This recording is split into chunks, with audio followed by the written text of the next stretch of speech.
What is going on, chat? We are live for the first time. There's going to be some hiccups here. I'm not going to lie to you. I'm trying over here, but right before, like an hour before I started stream, I had like a second monitor set up over here, and then it just died. My HDMI cable decided to not work at all. So I have my TV to the far left over here that is just not working very well. And yeah, so if you see me like turning my big ass head over there, that's what's going to happen. What's up, Fonz? Good to see you in the chat, man. I really appreciate it, buddy. We got Eldozo. How's it going? How's it going, everybody? First time doing this, so I know it's going to be a little rough. It's going to be a little rough. I get it. You know, it's the first time actually streaming to everybody, just chatting, talking about games. And honestly, this week has been straight insane. Danny, Passion Official. What's up, brother? It's good to see you, man. What's up is a lot of gaming news and trying to figure out how to do this live thing without messing anything up, because it's a lot of fun. And not to mention, doing a solo stream kind of feels weird. Usually you have like every podcast, I mean, there's like 19 people in there, so you just bounce off of people. So now you're kind of just interacting with the chat, which that's what I wanted to do.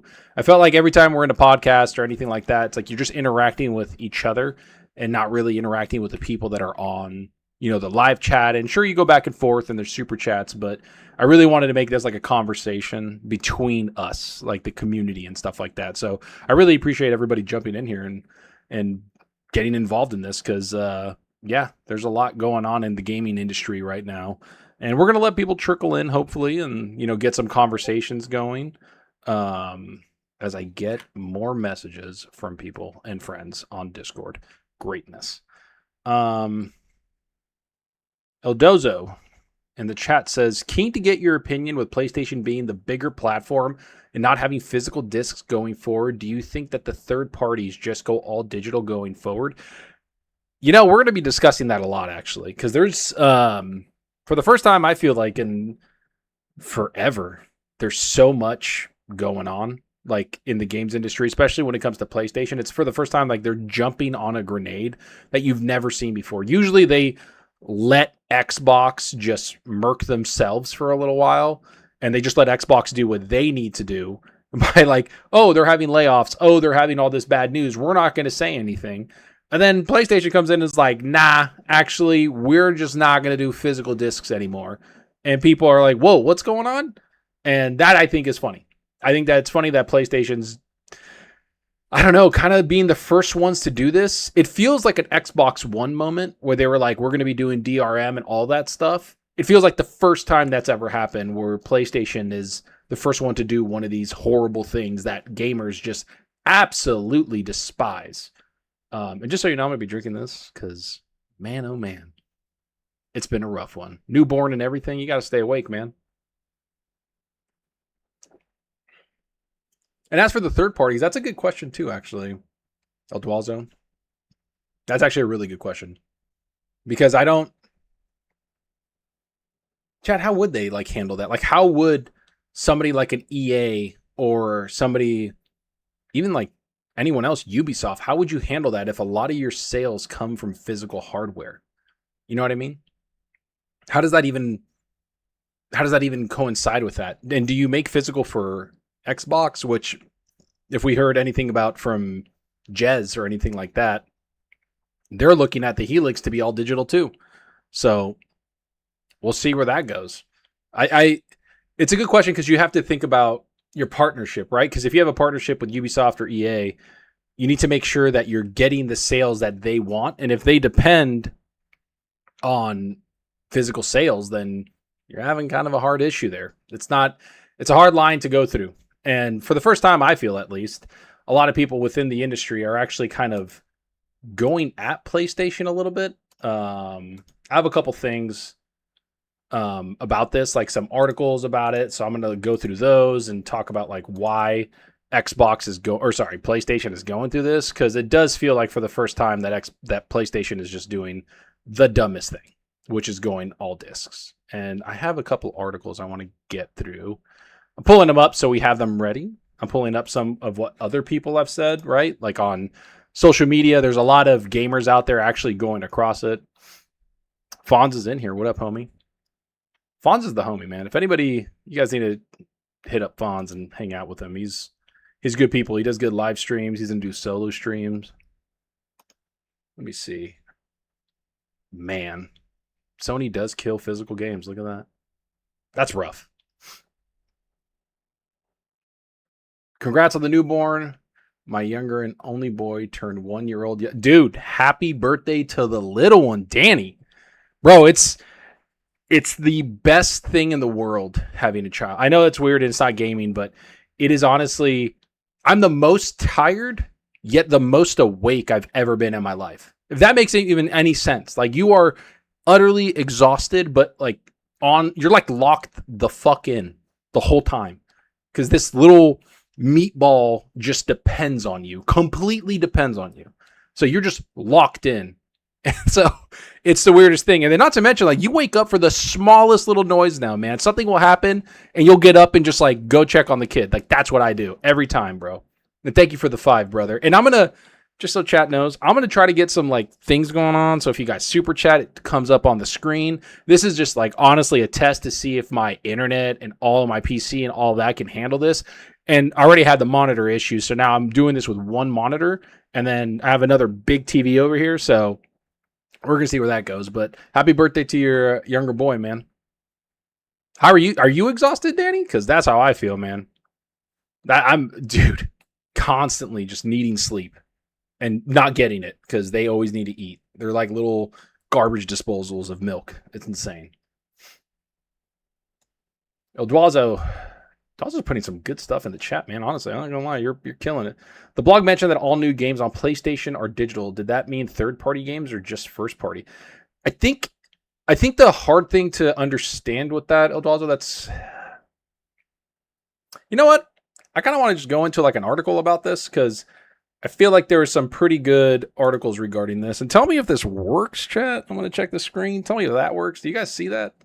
Because I got my little stream deck down here. We're fancy, kind of. Here, let's make this bigger. Or one lower. So, obviously, a lot of people are reporting on this. PlayStation did kill physical games. And you can tell that this was something that was going on for a very long time. That they were really planning this out completely. And not just like, oh, we're going to do this for next gen, like across Sony's business, like manufacturing at factories, a bunch of stuff. Sony was obviously involved in making this something that was going to be a big part of their business for a little while now. That's the way I looked at it, because if you give me a second, let me look that up. What was it? It was one of their manufacturing... one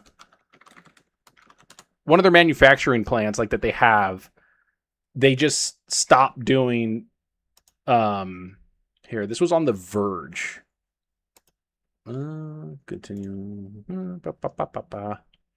Yeah, so if you look at here, Sony's PlayStation Disc Factory already being repurposed.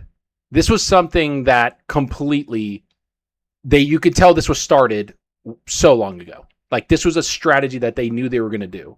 So, like, video game disc is dead. Sony's been planning to kill it for some time. According to a report out of Austria, the man who leads Sony's disc-making operations, President Dietmar Tanzer, woof, I butchered that shit, told ORF Salzburg that the company's Thalgau, dude, I can't read, plant produces 600,000 discs every day, half of which are for PlayStation.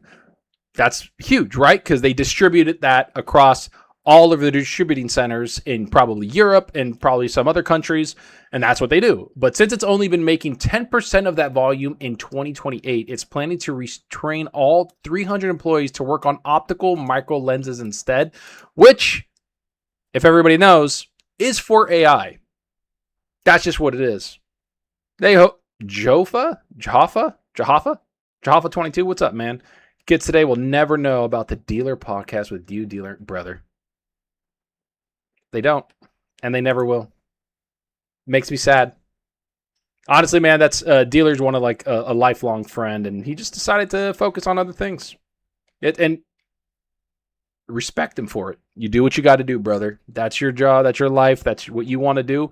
Go do it. Yeah, Danny, it is. The first 2 months was tiring, but it gets better over time. Yeah, I can already tell. Like when you, by the way, Chad, we're talking about newborns. When you have a baby that's just getting, learning to become a human, you got to feed them every 2 hours. You got to get their weight up. So it's like, it's constant. You got to keep waking them up. And you know that old age tale, like don't wake up a sleeping baby? Yeah, that goes out the window. You need to wake up your baby and feed them. And so every 2 hours you're up no matter what. You have an alarm set. You got to feed them. And then it's just, after that, they get a little bigger, gain some weight. And then it's a lot better. They get chill after a little while. And then they sleep through the night, which is great. But Eduardo, going back to this, the manufacturing, if you look at this, like this is obviously to have something of that scale where you go to your plant or your factory where it's making 600,000 discs, you need to really plan this out for years. So this isn't something that PlayStation just decided to do. And maybe I'm wrong, but a lot of people said like, oh, the backlash will make Sony go back and really reevaluate what they're thinking of doing with these discs. And I don't see that happening at all. Because they repurposed one of their biggest manufacturers, if not their biggest one in Austria here. And it's not going to stop. In order to do this is like a scale of going back and changing things is unprecedented, at least in my mind. You'd have to completely change what the leadership is doing. And it's just crazy. Elduazo, I'm 39 and I need fed every 2 hours. Bro, I'm chunky too, bro. I'm ready to eat. I'm good. I'm good with that too. Trust me, I'm good with that too. All of this to say Sony didn't make the decision in a hurry, and it isn't likely to change its mind despite the predictable backlash. It's been winding down disc manufacturing for decades, and it's ripping off one of the last Band-Aid with PlayStation. That is so annoying. I get it, PlayStation. I get it. You want to do everything is physical, and this is all right. So here, let me say something. I think a lot of what they're not really looking at is that PlayStation is a single player console to me. Like I go to PlayStation for their big single player games. That's just me. I enjoy their single player games. I don't do any live service games. I don't play Apex on there. I don't play co-op games on there. When I'm on PlayStation, I'm kind of just hanging out and playing a single player game like a Ghost of Yotei, a God of War, or whatever.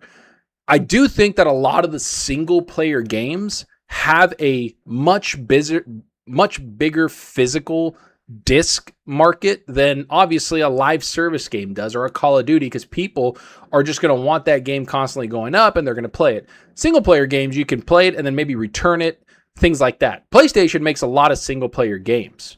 So when they're sitting there making these single player games that people enjoy and buy physically, and from what I remember, their data is that a big majority of people, like 40 or 50%, something like that, if I remember correctly, buy their games, their single player games on physical discs. So why would you get rid of that? Because you want to push people towards a different market, right? Like that's what they want to do.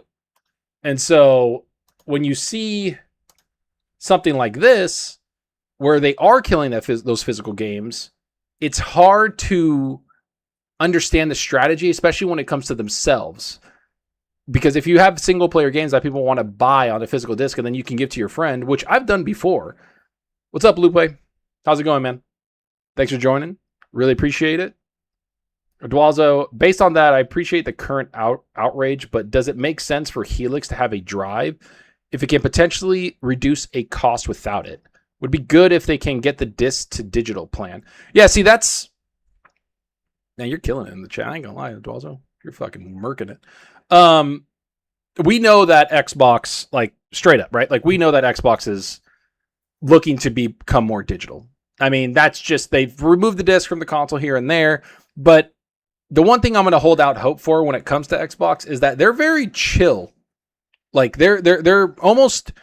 to the point where they're okay pivoting a lot of what they're going to do. That's at least in my mind. I don't know about everybody else's, but the plan is the plan until it's not the plan, right? Like that's the whole thing that Asha Sharma has talked about.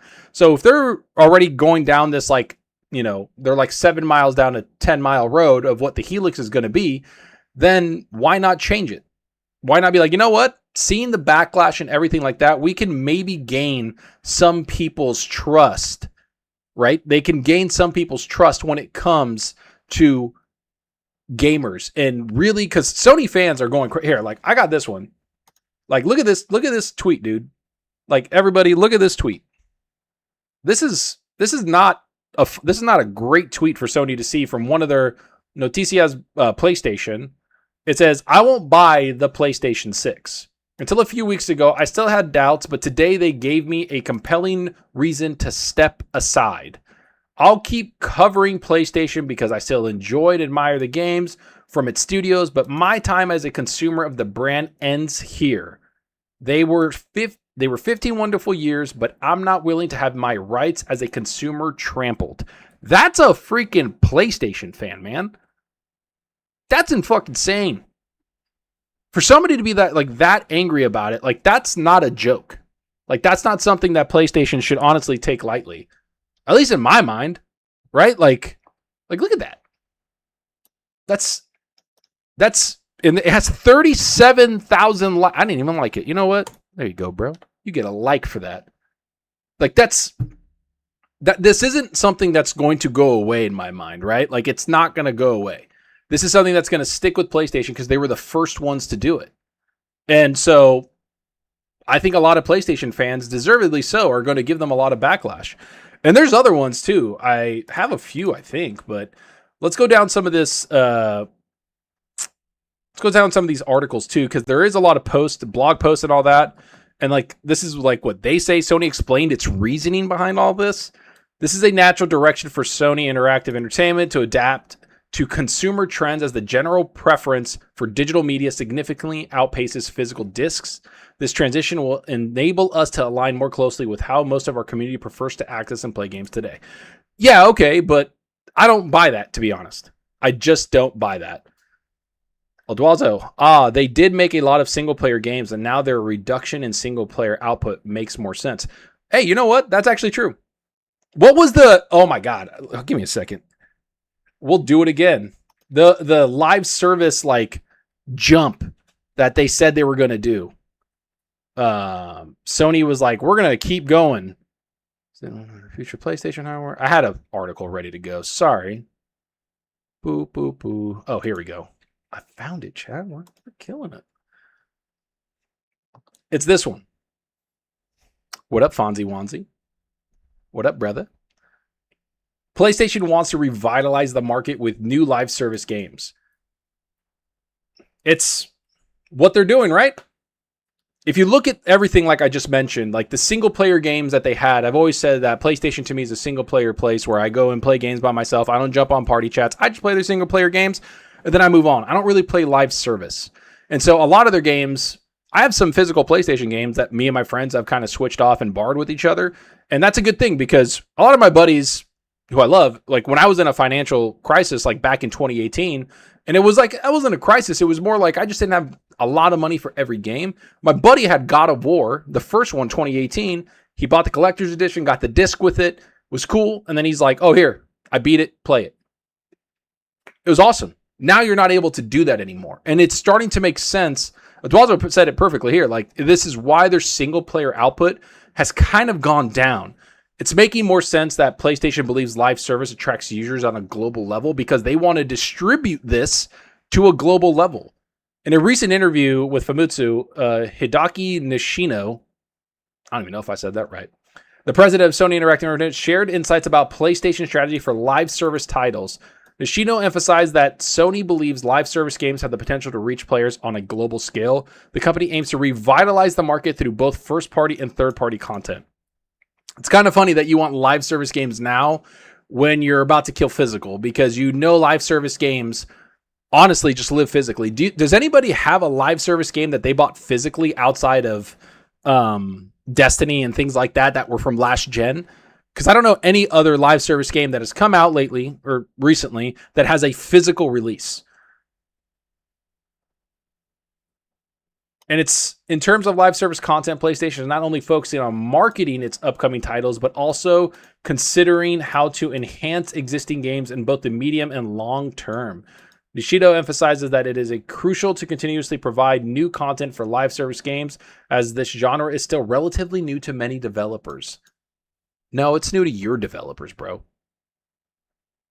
like I don't feel like Chad, do you guys think I don't think it's new to developers. I don't think so.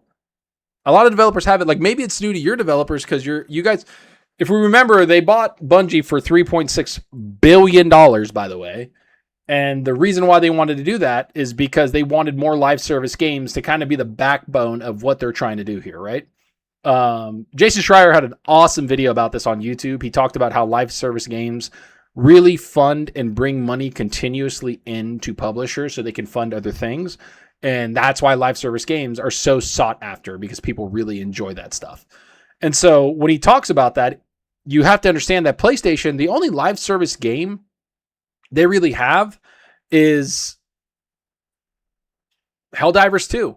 And if you look at Helldivers 2, which, by the way, was very successful on PC, I don't think it goes that crazy anymore. Like, if you look right here, Helldivers 2 is a great game. I really enjoyed Helldivers 2. I know not a lot of people did. Some people loved it, some people hated it. But when you look at it, the peak was at like almost 500K, so 458,000. 24-hour peak is here, and players right now is 36,000. I've always said that Helldivers 2 is kind of going to fall back down to reality and have we're going to settle around 40 to 60K people. And that's a pretty good chunk of people, but also it's not a game that could continuously give them a lot of money. And so when you look at that, obviously they don't have a lot of live service games. Meanwhile, Xbox or Microsoft has World of Warcraft, Overwatch, Diablo, a bunch of games that everybody loves to play and have been around for a long time. Bake Notified? Doom Dark Ages is on Game Pass. Bro, I love Doom the Dark Age. I don't care what anybody says. That game was my game of the year last year next to Avowed. I will vehemently back that game up at any point and any time. Chat, I don't know if you guys played it, but Doom the Dark Ages is that was my favorite game last year. And I'm really looking forward to that DLC. And that DLC is looking massive, man. I can't wait. I can't wait to play that one. Revelations, I think? Yeah, that's what it's called. Revelations. I can't wait to play that. But yeah, going back to kind of like the live service thing. David Wayne Tomeo. How's it going, man? Regarding GTA 6, never underestimate Sony. They may have paid for an exclusive performance mode locked on the Pro, possibly at 40 FPS. Sony is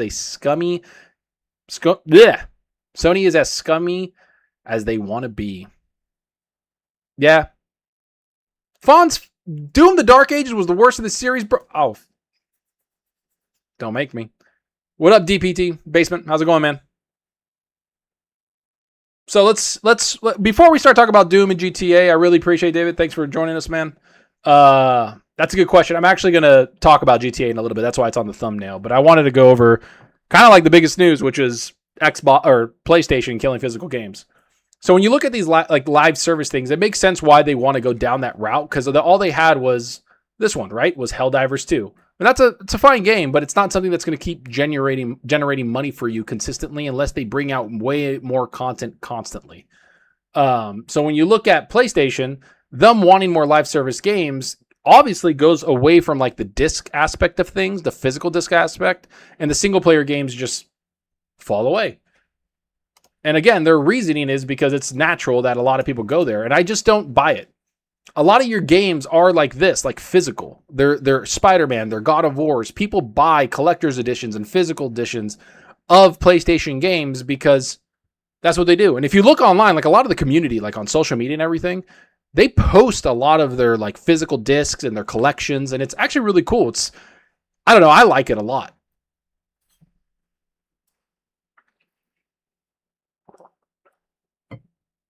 Basement.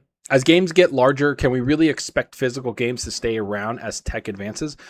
Honestly, man, as games get larger, I'm more worried about the hard drive space. I mean, Xbox just discontinued their 2 terabyte drives.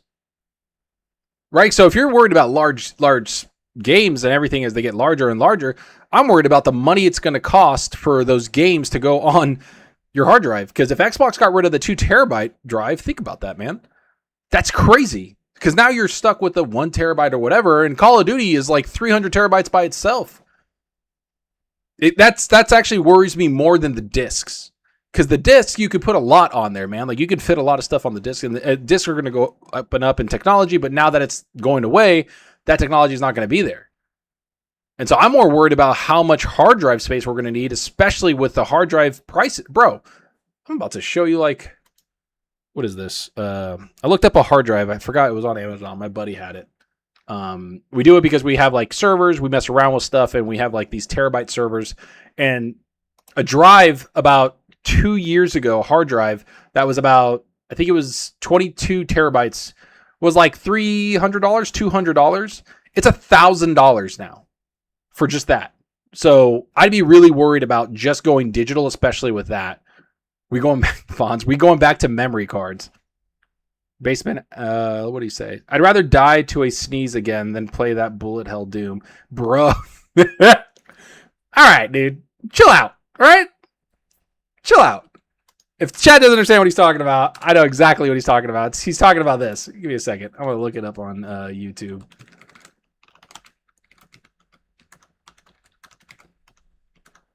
So, Red Dead Redemption is a game. So this is, I don't know how many years ago.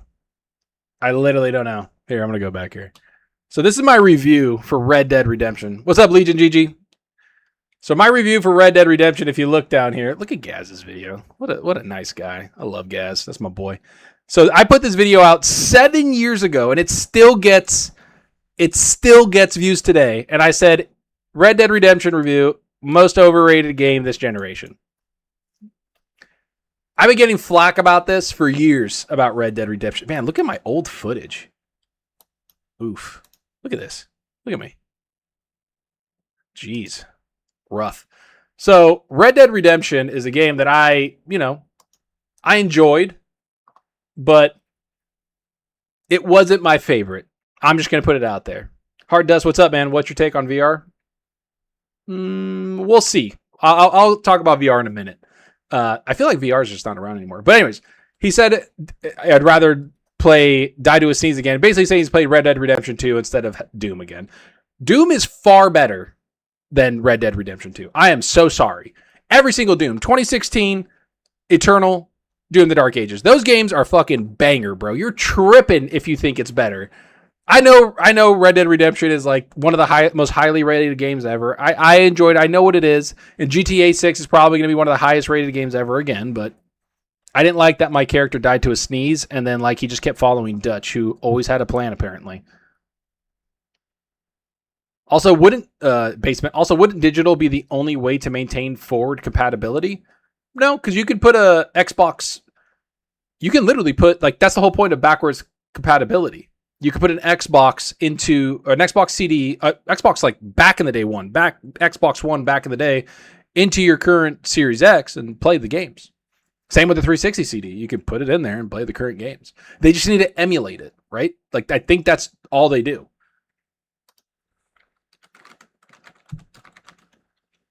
Let me check it out.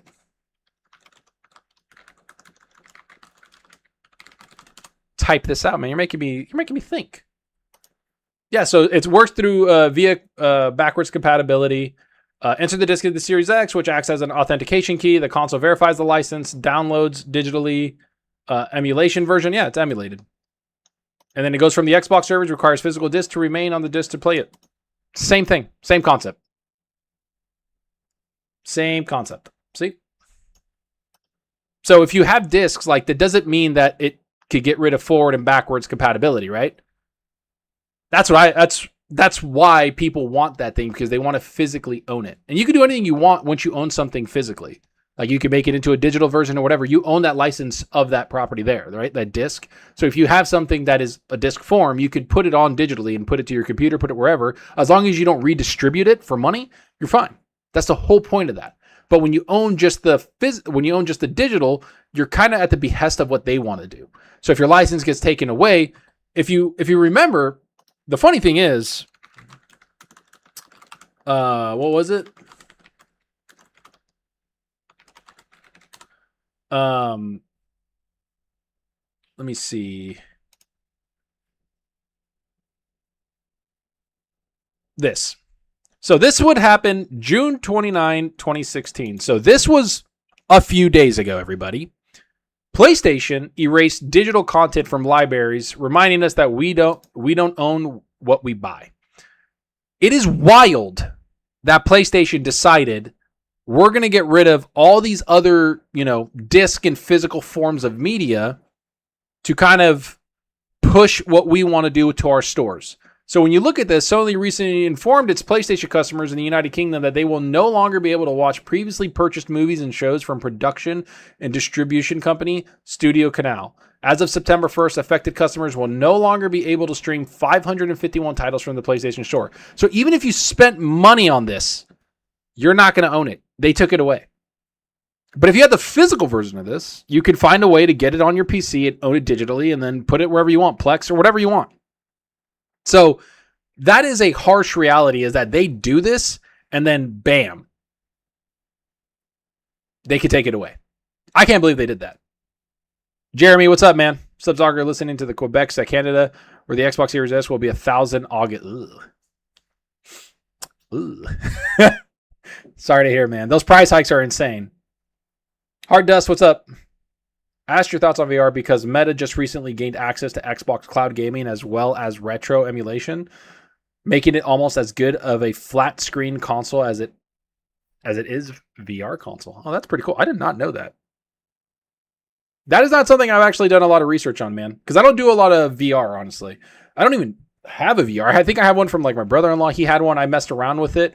The funny thing is, the first VR I actually tried out was the PlayStation, the first one. The PlayStation VR, that thing messed me up, bro. I got motion sickness in the middle of a GameStop. No joke. Or GameSpot, stop, whatever it's called. I was in the store and they're like, you want to try it? I was like, yeah, sure. So I put it on. It smelled like sweaty human beings. And then next thing I know, I'm just like getting all woozy up there. It was terrible. I know the second one, PlayStation VR 2, I heard that's a lot better, but it has to do with like the frame rate. So you're not losing balance and getting weird. Fonz Malaka. So I don't know a lot about VR, honestly.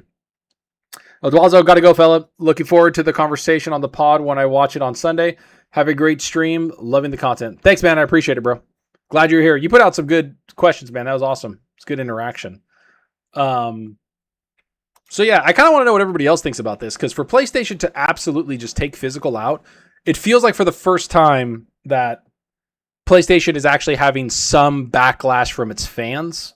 Usually everybody just eats up whatever they're going to do, no matter what, right? And this is like, again, they just took away like 500 plus movies from people on their PlayStation store. They just closed down the stores for PlayStation 3 and PlayStation Vita, which is fine. I think Xbox closed down some stores before too. And now they're getting rid of they're getting rid of discs and pushing digital. And I just don't buy it, because a lot of their single player games are the reason why people are over there. And a lot of those people,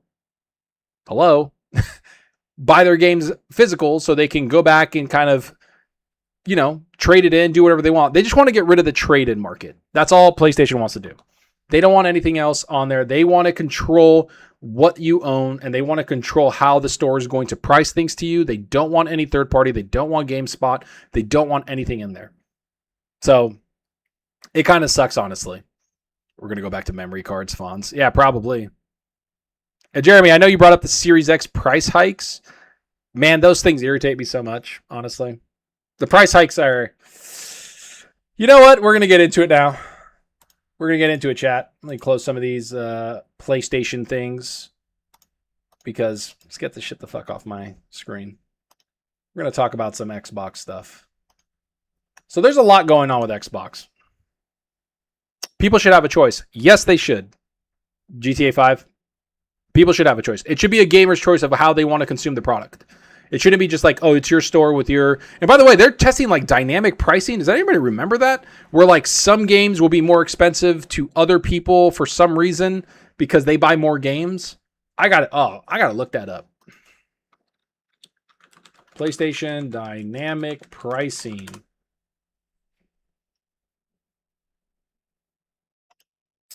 Let's see what this says. Sony official annual discount.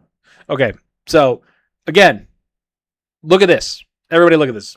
This is it. Back in March 2026, so this was very recent. Back in March 2026, reports surfaced that PlayStation had unleashed dynamic pricing in various regions from Brazil to North America. This new model changed the prices you'd see on PlayStation Store for the PlayStation 5 game depending on several factors, including your gaming habits, like when you last logged in, location, PSN account details, like how old it is. For example, one Brazilian could get the action-adventure game Stellar Blade for $39.89, while another will get it for $20.99. That is so... like, what are we doing here?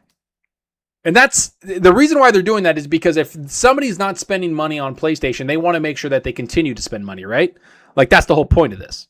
Is they want somebody to come in, be like, hey, I got a game for $20, man. This is cool. And it's a good game. I'm going to buy another game. And then that dynamic pricing kicks in because they want you invested within their platform. Do I understand it from a business aspect? Of course. They want to get the people that are not really invested in their platform to get even more invested in their platform. So it kind of sucks when somebody that's invested and has been a diehard PlayStation fan for years and has this huge library gets charged more. That's what I don't like. I don't like that at all. Captain Crutch, what's up, man? Yep, Zalker live, brother. It's good to have you. So that's part of the reason why they got rid of the disc also, because they could do a dynamic pricing. They're not behest to a GameSpot or anybody else or a third party, none of that. And this is different from PC, by the way, because I know a lot of people were throwing PC under the bus saying that Steam is all digital. There's plenty of different stores you could go to on PC. You could go to GOG, you could even go to Epic, you could go to Steam. Steam just controls their part, but on that PC, you could go somewhere else. On PlayStation, there's nowhere else you can go except on the PlayStation Marketplace. Paul McMurray, how's it going, man? Is it possible to keep your digital games safe if you keep your Xbox offline forever, or is there a check period? That's a good question. The DRM was a check period, but I don't know if Xbox has, because I know Steam has this thing where they basically made a vow to its people, and I think it's in their bylaws. I'm not too sure. They made a vow saying, like, if we go offline, you can get the license to your game and own it, and you can play it wherever you want, however you want. You download it, offline mode, you're done. Xbox has something like that where you can play offline, but I don't know if you have to do a check. And that was one of the big things that people attacked when Xbox One came out was that DRM. So that's a good question, and I think there needs to be more research, at least for my end, on that. I don't want to like say yeah you can because it would be super disingenuous. Imagine here in Canada how much games and hardware are expensive, bro. GTA. I support physical 100%. Yeah, man. Jeremy, what's up, Jeremy? I'm 27 and I don't care about the physical, but I know a lot of people are. It should have some laws for digital ownership. Yeah. Dude, I do feel like a lot of the government, the laws, the people that are trying to protect the consumer, I feel like they are so far behind. I do. I just feel like they're so far behind on like digital gaming, all of that. Like the FTC back when ABK was being bought, some of the questions the judge and the lawyers and all those people from each like government agency within Britain, everywhere across Europe were asking were so dumb. I covered that thing exhaustively, and it was just a dumb thing that they constantly brought up. Like, what about this? Why is this only on this platform? What happens with this? Do you kill play? It's like, what are we doing here, man? Like, competition is competition. And one of the only reasons why Xbox was able to get ABK was because they built Xbox from the ground up. If you remember, I think it was Meta. Facebook was trying to buy like a fitness thing, and they bought like a VR thing, and they bought something else. They didn't really create it from the ground up like Xbox was created from Microsoft from the ground up. And so they got denied to buy that fitness thing because they were buying too many things. And it was like, this is anti-competitive. You're just using the money that you have to buy everything instead of actually investing in intellectual property yourselves. So that was something that was kind of, not good. But let's get away from this digital, physical. I mean, we already know what's going to happen. PlayStation is going to do it, and they can't roll it back because of all the manufacturing decisions they made, all of that. Paul, thank you. Yeah, no problem, man. Thank you for being here. I really appreciate it. We're going to go into some of the Xbox stuff. I have a bunch of stuff for Xbox here, man, because we already know what's happening at Xbox. Monday's going to be a bloodbath, or early this week's going to be a bloodbath. Jeremy, I work in a semiconductor shop, and I can tell you that they only care about margin. It's the same with those corps. That's why no physical anymore. It will raise their margin. Yep. Penny pinchers, man. All they want is the money. That's all they care about. And you can't, capitalism. And I get it. Like, it's guaranteed money, right? The physical disc, I'm sure there's a bunch of physical discs that didn't sell. They're out there, kind of a waste of money to them. Digital, it's just like you're storing it, and all of these other data centers or everything else is going to make money sooner or later. And not to mention, it's guaranteed money from people that make semiconductors or people that make RAM or people that make all this, because big companies are investing in it. Consumers can be fickle. And so, consumers can be fickle. And so when you have a huge amount of people or a big company buying a lot of your product, that's where they're going to go, man. But I kind of want to talk about Xbox, because there is a lot going on at Xbox right now. I'm actually going to make a few videos on this stuff too, but I wanted to talk about it with you guys and get a lot of your feedback, because it does feel like Xbox is kind of chilling, or like moving, not even chilling. I don't even know how to explain it. Like, it just seems like the backlash seems fake. I know that there was this big thing with Greg Miller where he talked about Satya and all this, and they should fuck off, and Xbox sucks. I don't buy all that. Like, I think a lot of the studios that are going to be taken out, I can't blame them for doing it. I just can't. A lot of the studios haven't made a game in multiple years and have not been profitable. And here, let's just jump into this. So Asha Sharma obviously is the new CEO. We all know that. And if you look here, like this whole thing here is actually pretty cool. We're going to break all of it down. Xbox CEO Asha Sharma has brought in a startup mentality into Xbox. Teams that are used to weeks of meticulous planning and countless meetings are being asked to turn things around in days, even hours. I don't know if anybody understands what that means. So I've worked in the tech industry for a little while now, and a startup mentality is something that like a small group will go do to build something in a bigger company. Because when you're in a huge company, there's multiple checks and balances. There's multiple people you need to go through, multiple departments, multiple cross functionality, and you need to kind of coordinate all of that just to get one update out or build one thing. It is not a fun time.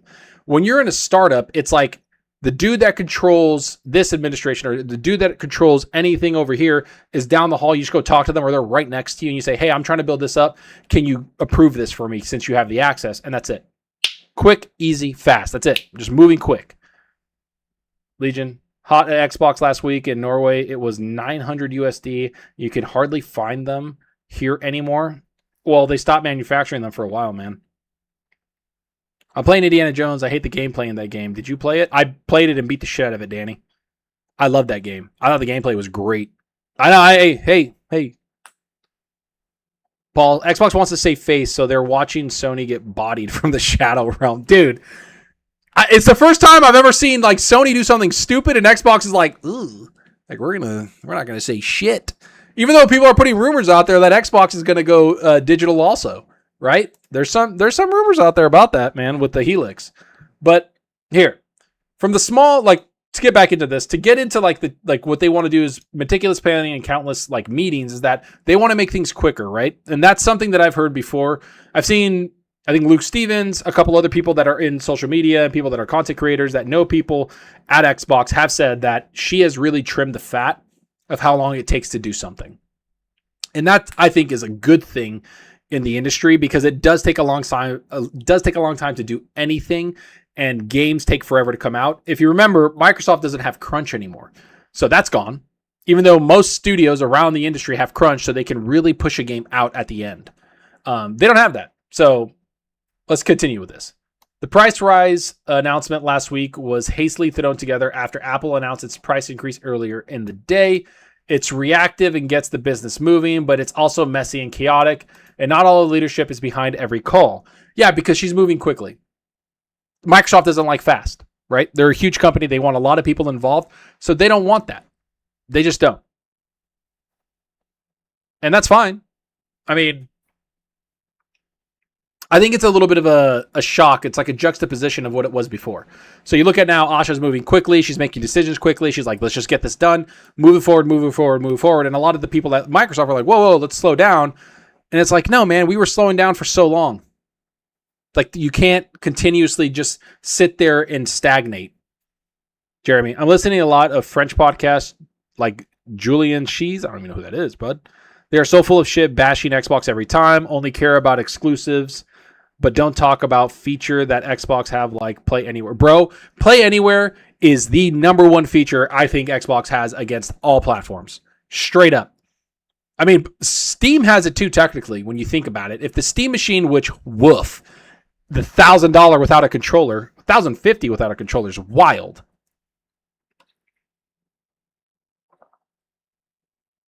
When the Steam machine, it's the only, because Steam machine is a PC, whatever. It's a console, bro. It runs like a console, looks like a console. It's got shitty performance. You can play on your PC, you can play on your Steam machine, but you can also play on your Steam Deck, which I love. I have my Steam Deck.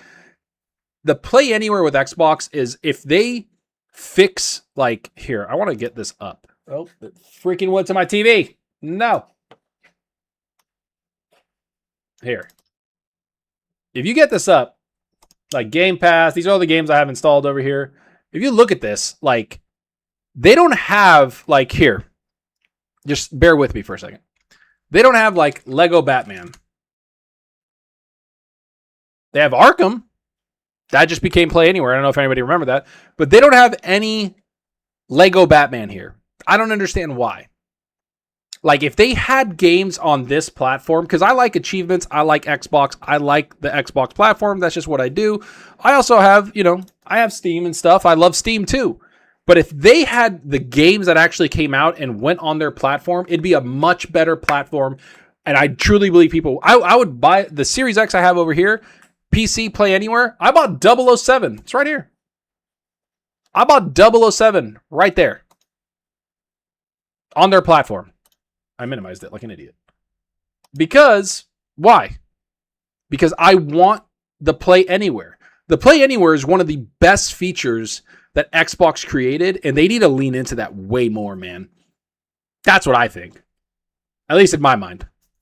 I don't know about you guys, but it makes me want to buy more games on Xbox because then I can, if I'm chilling on the PC and playing, great, I can get the best fidelity I want. But if I want to chill and hang out on the Series X, I can go do that over here on this couch that I have. I can just go sit there and play the game and transfer. It's the best feature they can do. And I think Asha needs to like lean into that.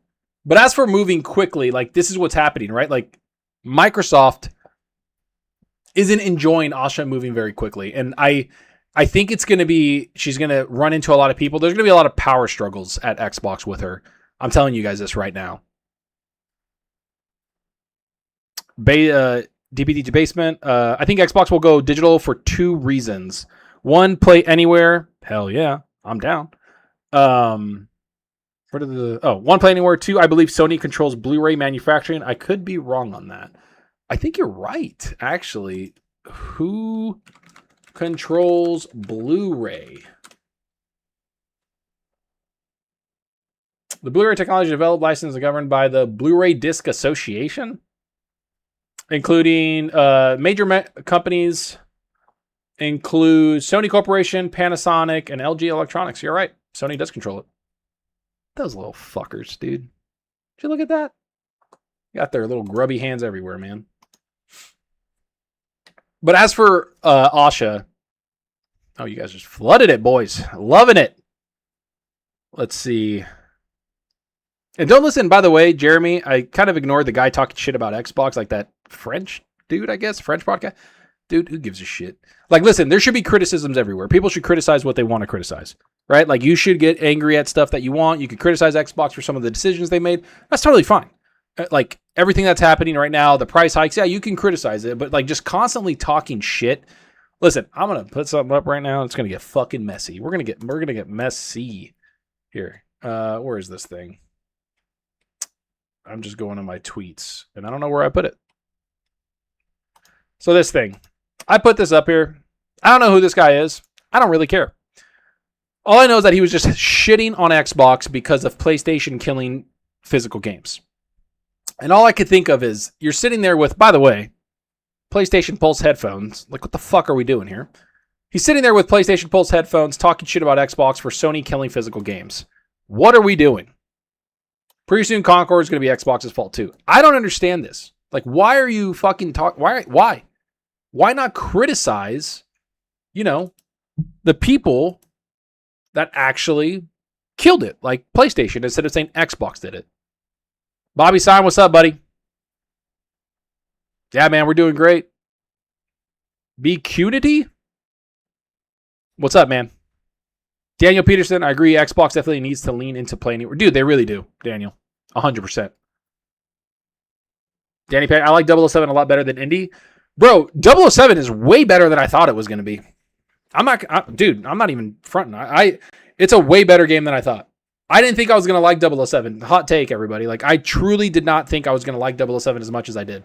I think it was one of the biggest surprises to me. And by the way, 007 launched in May. Forza Horizon 6 launched in May. Batman Lego, The Dark Knight launched in May. 007 was the best-selling game in May. It beat Forza Horizon 6. 007 was number 1. Forza Horizon 6 was number 2. And then Lego Batman was number 3. What I thought was going to happen was going to be Forza 1, Batman 2, 007 3. It's the Series S fault. Shit. Why are you talking shit? Jeremy, Asha moves fast. She is proactive and new Gen CEO. Move fast, be proactive, or you get the fuck out. Yep.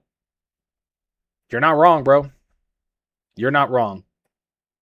I just bought Danny, I just bought a one-player 3. $1,700? Better than the Steam machine. Bro. I'm sorry, but being 1,050, it's Bounty. My bad, dude. Your name is Bounty? Be cutity? What did I say? Be cute, dude? Dude, my bad, brother. I'm calling you cute and shit. Fuck out of here.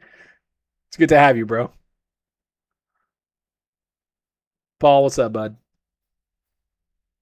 Legion Z. So Nintendo is the good guy now in the whole Xbox PlayStation mess. How the turntables have turned. Yep, dude. I don't even think Nintendo's the good guy because they made Mario Kart $80. Because they could. Because they fucking could. They don't care. Right? They made Mario Kart $80 because, dude, how much did Mario Kart, what is it, on Switch sell? How much did it sell again?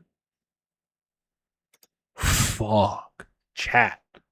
Boys and girls. Mario Kart 8 Deluxe, the Nintendo Switch, has sold an astonishing 71.8 million units globally. Yeah, no wonder they made it $80. No wonder they made it $80. I'll be real, I thought it was like 50 million because I was going to be like, oh, that's great. But it's 71. Yeah, so Nintendo does look like, the savior about everything around here, but I don't know. Oh, and just so you guys know, chat, let me know because it's the first time I'm streaming live solo. Let me know if the audio's good, if the camera looks good, if the quality's good, or if it lags, because this is legitimately basically my fucking test. I'm checking it out, and I'm having a blast with everybody, man. Daniel Peterson, they do need to lead and play anywhere, like I said, with Xbox. But I keep getting distracted. You guys are putting funny shit in the chat, and I'm talking. Let's get back into this. Yeah, while Asha Sharma is moving fast, and she's being very proactive, there's also sometimes you need to kind of slow down and make sure that you're making the right decision, which I think she's doing, quite honestly. So, yeah. This is particularly true in development side, where certain studio heads feel Sharma is listening too much to the consultants and not enough to people building the games. I'm going to be real with you. Hot take. She probably should not listen to some of the studios. I feel like a lot of the people, we all know a lot of people at the studios. You make great games. Awesome. We love it. We love the stuff that you create, but sometimes you get a little lost in the weeds in your own way, and you're not really creating things that people want to see. And so I think it's good to listen to consultants.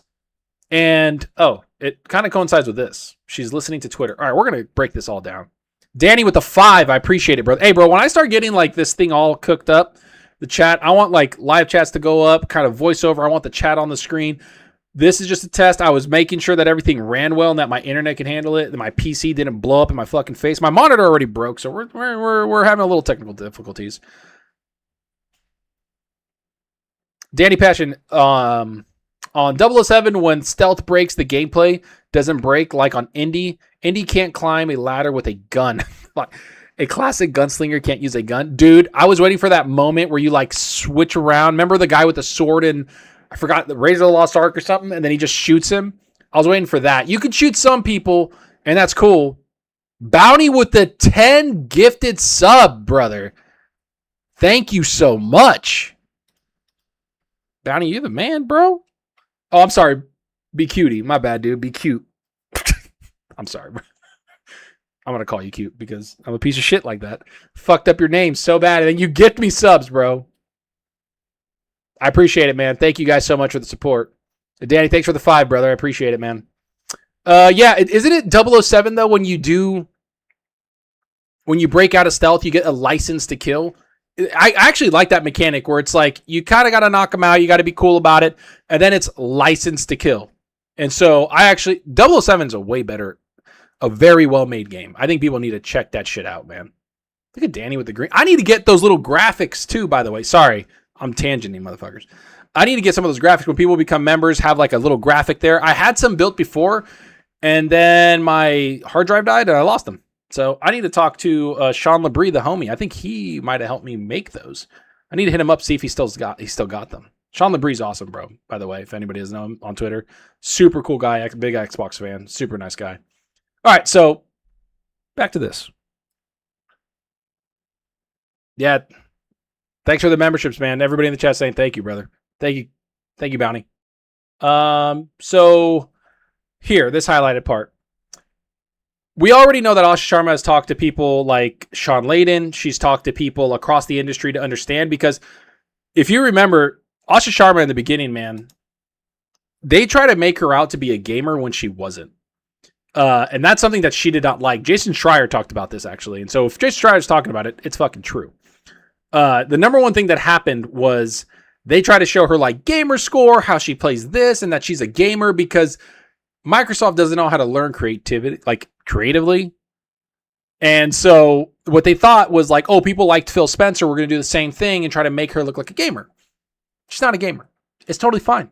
People are not going to be pissed off. As long as you just run the platform well and you make Xbox a lot better than where it is, gamers will start liking you. That's the whole point. We don't care if you play games, as long as you're funding cool games and making the platform better. So she actually pushed back on that and said, no, I'm not a gamer. I don't want you to say that out loud because it doesn't look good if I'm not a gamer. And you say I am. And so she went to a lot of people within the games industry, like Sean Layden and others, to get like some consulting, which I'm fine for, because she said she needed to study the industry a little bit better. Kind of funny that you need to study the industry, but you're already a CEO, but that's fine. And the other thing I know is this one here. Numerous people within Xbox who spoke privately to the game business feel there is too much listening to Twitter happening at Xbox, questioning the organization's reinvestment in hardware amid an ongoing component crisis and a declining console market, and doubting the impact of exclusive Gears of War E-Day on hardware sales. This part right here. We hear you. We hear you. She is listening to Twitter, and I know for a fact that she has reached out to multiple people within the community personally and has spoken to them to kind of get a basis of what's going on. Kind of get an understanding of like, hey, this is what's going on within the games industry. This is what we think. So gamers on Twitter have actually spoken to Asha Sharma, and I know that for a fact. She's reached out to them multiple times. Not just once. She's reached out to them before bad news comes out. I've always said this about Asha, and I've said this in multiple podcasts. I've said this in my videos, and I really want to hone this thing in. She is a master manipulator of social media, and not a master of like manipulating people in the negative. She's a master of trying to spin things to be positive so they don't hide behind things and let people run rampant with rampant with rumors. So I think that's actually a pretty decent thing that she could do that. Do I think it could backfire here and there? Of course, because she's quick on the trigger to say things and it hurts. Like the PS5 logos being at the show. She's like, oh, that's our fault. We hear you. While Matt Booty's like, we're just going to continue to show you where games are. That's a disconnect. That's a disconnect between them. That's not a good thing to have, right? That's bad communication and bad leadership when they're not saying the same thing. Basement, what are your thoughts on the future of Game Pass? Personally, I hope once they restructure, they will resume third-party deals as well as some sort of family plan. We'll talk about that, Basement, in a second, because I think that this part right here, Basement, you're thinking ahead, brother. This part right here is going to be something that we need to talk about when it comes to Game Pass. So, I didn't even show you. This part right here. Call of Duty. Game Pass. We're going to talk about that in a second. But as for this, with the Gears E-Day and listening to Twitter, we already know a lot of people want exclusives within the community. We already know that. I know that. You know that. Everybody knows that. I am actually one of the people that do want to see exclusives. I think that you can have Game Pass and exclusives kind of coincide together, but you need the platform to be better. Let me get a drink of water. Bobby, that's exactly right. Asha seems to own the situation instead of passing on the blame. Perfectly said. And I'm not even giving her like, oh, she's the best. I'm just saying from what I've seen the last 5 months or 3-4 months, whatever it's been, she's been okay. I'm not going to judge her yet. What I'm going to do is I'm going to judge her next year, bro. Like that game show next year is where you could talk about Asha. But let's get back into this thing. So we know that she's talked to people within the community. We know that she's reached out to them personally. We know that she talks to people about what's going on and what they want Xbox. And I guarantee you everybody within Twitter is like exclusives. And we already know that it was almost confirmed basically by a lot of reports that before the showcase came on, Gears of War was in negotiations with them to not be exclusive. And they wanted to get their game everywhere. And I understand why, right? Like it's a big game. It's probably their most expensive game they've made at the Coalition. So they wanted a lot of people to be a part of that game. And Xbox knew that game was going to be big and they wanted more people on the platform instead of everywhere. So they took it off of PlayStation. Straight up, it's going to be exclusive. And that is a lot of them listening to Twitter and the hardcore fans, because you need to cultivate the hardcore fans, the people that got you where you are before you can start reaching out to others, right? It's kind of like an airplane crash. It's kind of like an airplane thing where you put the mask over yourself before, a child or someone else. You take care of yourself first because then you can help the other person. That's kind of what they're trying to do here with Xbox is they're trying to take care of their platform before they go anywhere else. 100% that's when we'll see the whole plan. Yeah, Bobby. Next year is when we're going to see her plan. So I think this is happening, not to the extent some people think about like, oh, they're just listening to Twitter. I think the consultants, she's listening to them because she's not going to listen to the people not delivering games. Sorry. That's what it's saying here, right? She's not listening enough to the people building the games. Well, you're not building games. Xbox's release schedule has been okay, but some studios have not released games on a very consistent basis. Danny Passion, it seems that Asha knows one of the biggest Xbox problems is letting their studios do whatever they want. Dude, I'm gonna bookmark that shit right there because we're gonna jump into that. And you also mentioned Game Pass. What do I think that's gonna happen with Game Pass? Right here is a big reason why Game Pass got hurt. Call of Duty Black Ops 7 and Call of Duty going into Game Pass hurt it a lot. It's like reported that it cost them like $300 to $400 million putting Call of Duty into Game Pass. And I think this part here is kind of weird. There's a real sense amongst some teams that they're being punished after Call of Duty Black Ops 7's poor performance caused revenue issues across the entire business. I don't know what that is, honestly. I don't know what that means. How are other studios being punished for what Call of Duty did or what Game Pass might have done? I don't understand how you can kind of correlate the two, how you put them together. It seems kind of weird. But there is a reason why Game Pass got rid of Call of Duty, because it costs too much money to put it in there. And I was always the proponent of like, cool, Call of Duty's in there. But when you step back and kind of think about it, why, like, what's the point of it being in there? Call of Duty is a games as a service game at the end of the day. Sure, some people love playing the campaign, and I get that. The campaign's cool. I actually like playing the campaigns, and I try to play them on the hardest difficulty because I've always played Call of Duty since the first one. Since this one. Hold on, man. Let's show you guys. The first...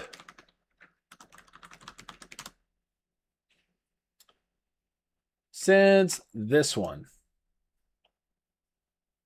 If anybody remembers it. I've been playing Call of Duty since this, 2003. The World War II one. Anybody remember this one? This is old school, man. This is a deep cut. I've been playing Call of Duty since this one. This is one of my favorite games of all time. I legitimately, kind of a side story about myself, I legitimately played professionally this Call of Duty. I was in tournaments. I played in this thing called Cal, which was a tournament place where you can go and face each other. I was in Cal O for open, Cal M for main, and Cal I for invite. We got all the way to Cal I, which is the highest rank you could get, the highest part of the division. So this is a game I played a lot. So Call of Duty is a game that I constantly play, and I love. I never saw the purpose of Black Ops going in there or Call of Duty going in there because people are going to play it where their friends are, and Game Pass isn't going to dictate that. People aren't going to go buy a piece of hardware to go play Call of Duty right away unless it's exclusive. Just in my mind. Everybody that's on PlayStation, and if all your homies are on there, that's where you're going to play it. If it's on PC, that's where you're going to play it. If you're on Steam, that's where you're going to play it. So Call of Duty felt like a little bit of a dumb decision because everybody's just going to buy it anyways because they don't want to rent Call of Duty because they're going to go back to it multiple times for like a year until the next one. So why pay a subscription for it when you're just going to buy it and play the multiplayer? That's just me.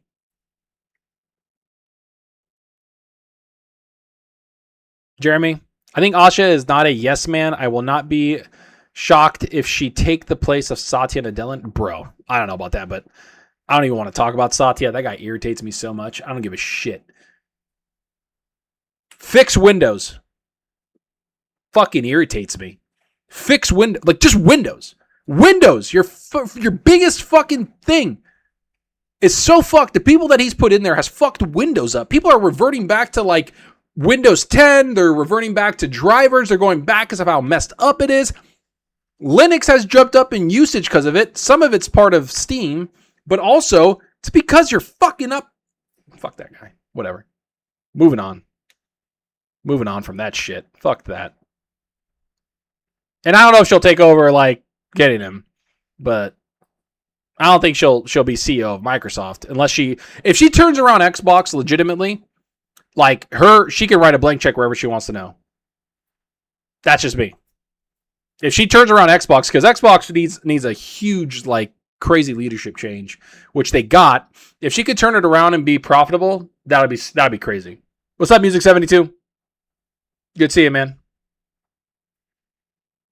So, anyways, let's not bring up Satya, that fucking guy. Danny Passion.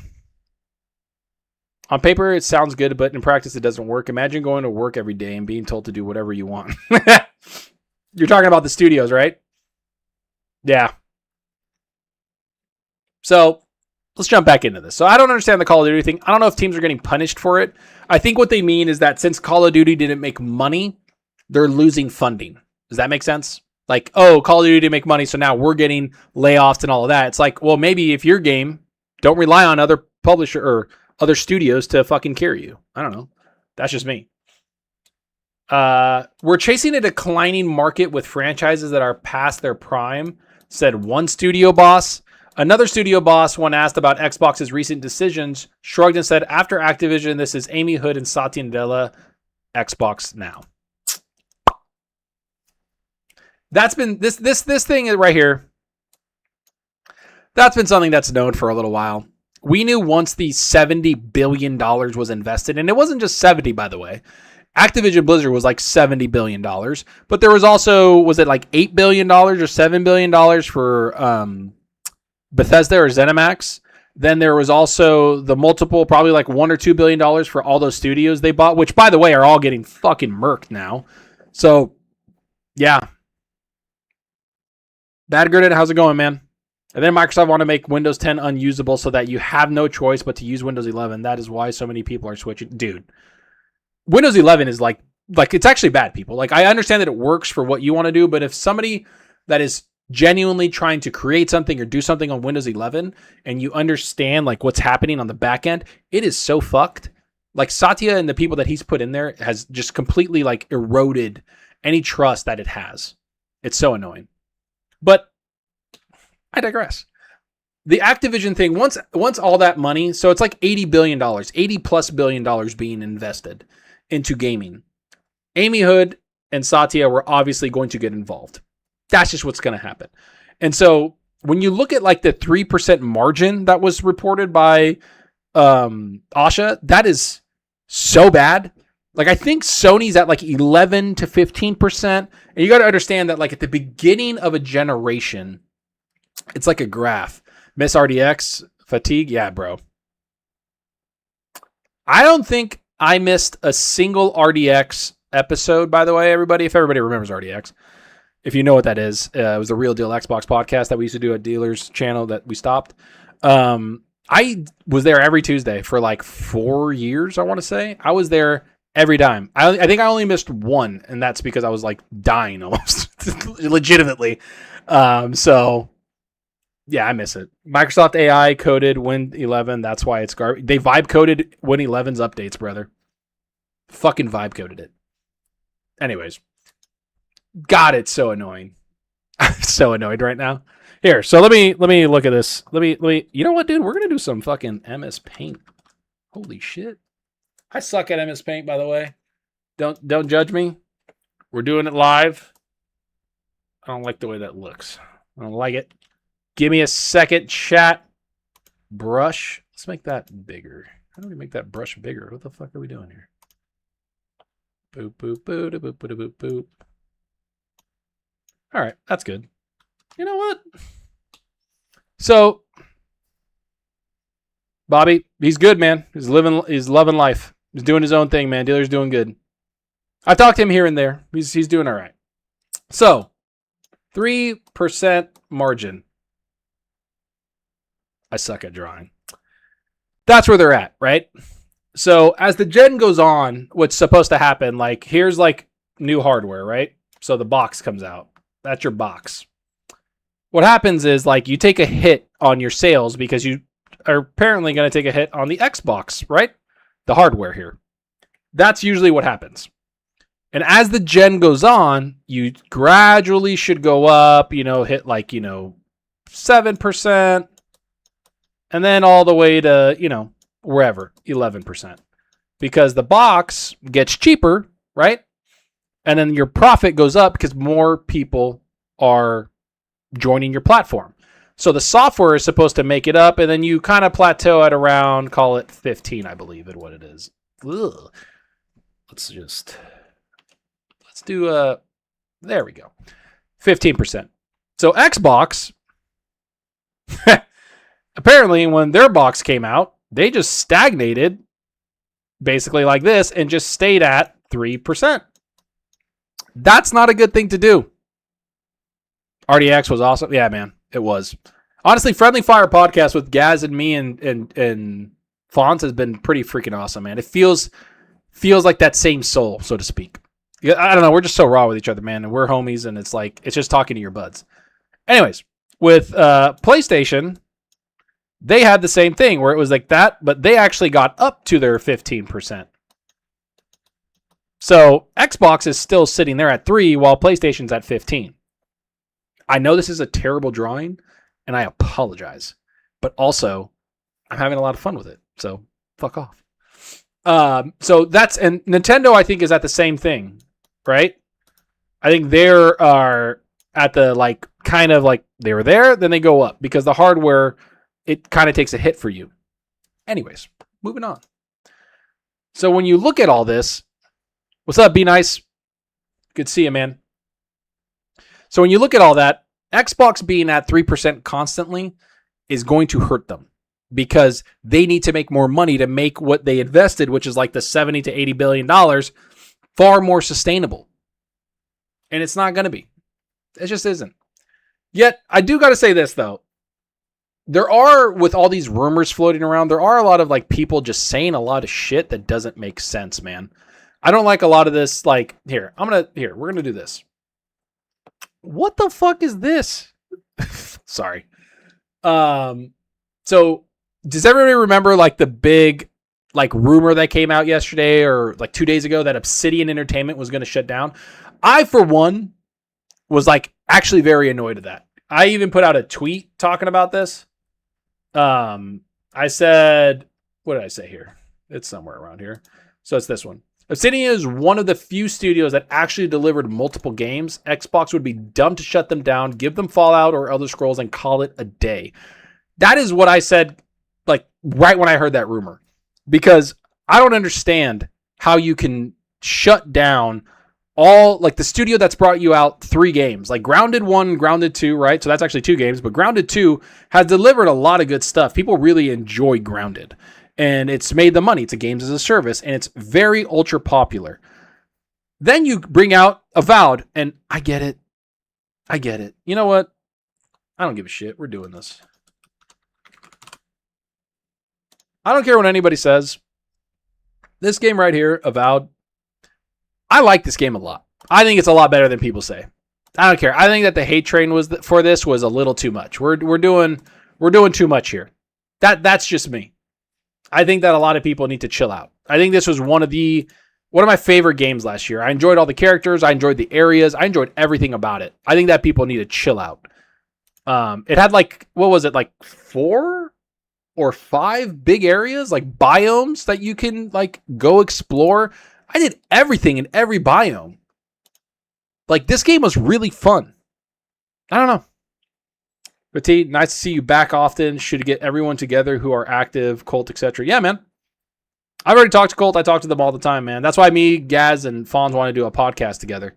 Because it was just kind of something we wanted to do, honestly. We were just like, we need to do this, man. Like, we always talked about it for years, and so we finally did it on the Friendly Fire podcast, man. Paul, from my understanding, Xbox only sold 35 million-ish Series consoles, and most were the Series S. I think like 50% are with Xbox One. No, so I think that changed, brother. Give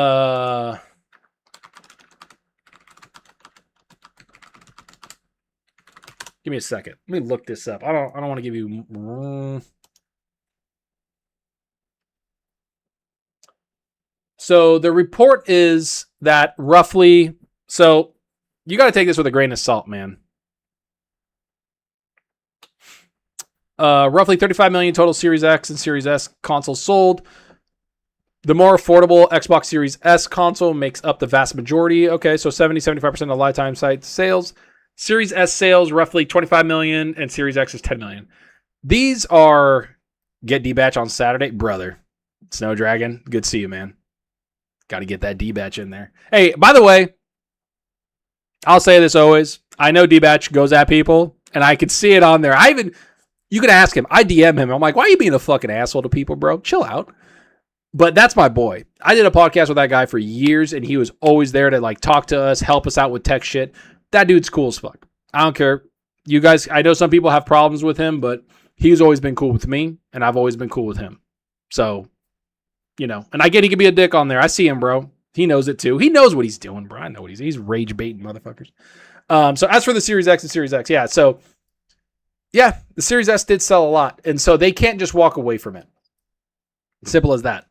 And so they're going to try to sell more. And I was one of the few people, quite honestly, I was one of the few, if not the only one that said that I think they're going to sell maybe 45 to 50 million units, or I said 40 to 45 million units of the series consoles because it's going to be expensive, all this stuff. And I was right. And that's what happened. And I don't know how much Helix is going to sell unless they do something very drastic with it. So I don't even want to predict it because the landscape is changing so much in gaming that you can't really predict what sales are going to be. So yeah, maybe 50% was that. Be nice. I rolled credits on Avowed a couple months on it. It was a good game and it left a lot of different possibilities open gameplay wise for a sequel. Bro, I really want a sequel. Chat, I don't care. I want a sequel. I enjoyed this whole thing, man. Anyways, there was a rumor that came out talking about how Obsidian was going to shut down. And then this was from, I believe it was from Christopher Dring who said this to them, right? He said that it's kind of going to shut down, game business, whatever. I don't know. He came out and actually, let me go to the article that he said that in. Because, let's look here. I got some stuff. Give me 2 seconds, chat. We got all this stuff going here. You know what? Idle Sloths got me covered. So after Christopher Dring got called out, this is his reply.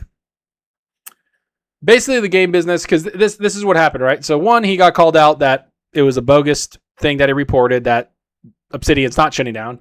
And then on top of it, Christopher Dring said that on LinkedIn, Sony funds the game business. Like they get multiple funders. One of them is Sony, blah, blah, blah. And if anybody knows anybody about Christopher Dring and his track record, which I don't know him very well, I don't talk to him, I don't really care.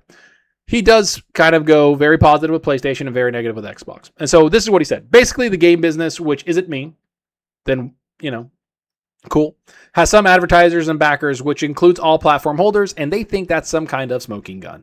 I'm almost not actually a games journalist. Okay. So it's all irrelevant anyway. So you're almost not a game journalist, yet you report and talk about games a lot, man. Maybe don't report on it then. Maybe don't bring out false information like Obsidian's going to fucking shut down. So, hey, like kind of a little bit of a rant about this.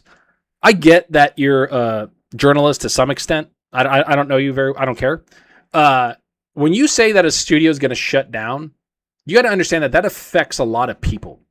Like, I guarantee you this week, people that work at Obsidian reached out to their manager, reached out to HR, reached out to Xbox, reached out everywhere, told their family, and got freaked the fuck out. Hundreds of people that have lives, people that have families and are trying to enjoy 4th of July weekend, were basically told that you're not going to have a job by Monday because that's when the rumored layoffs are going to happen.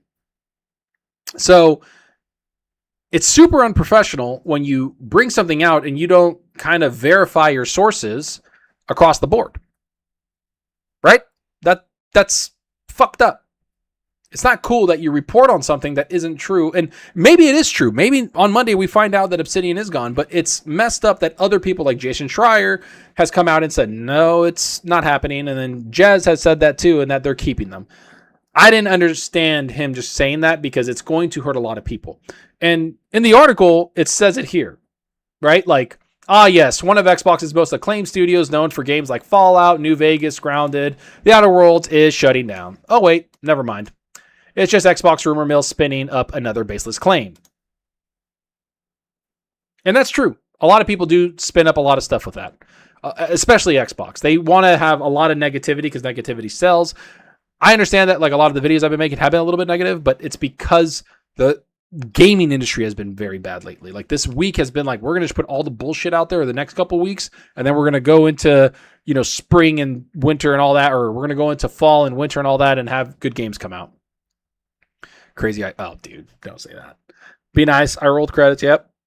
Paul, going to be tough sledding, selling Series S for 500. Yeah. I don't think dude, May was the worst selling time in the history of consoles, basically. PlayStation sold less since they sold the least amount of consoles since 2000. And then Xbox had like their worst month ever. And that's with Forza. Like, think about that. Hey, Frankel. How's it going, man? Frank Elswick? Is that how you say it? Did I say that right, bro? I've enjoyed the Darksiders games, especially the first, second. Any info on the fourth one? They announced it a couple of years ago. I don't know, man. I haven't seen anything about the fourth one. I feel like we should get some information if it is confirmed. Right? At least that's in my mind. But let's get back into Obsidian. Thanks for the chat, man. So as he says, forgive the sass. I'm fully aware a major shakeup is underway at Xbox, which we all know. Come on.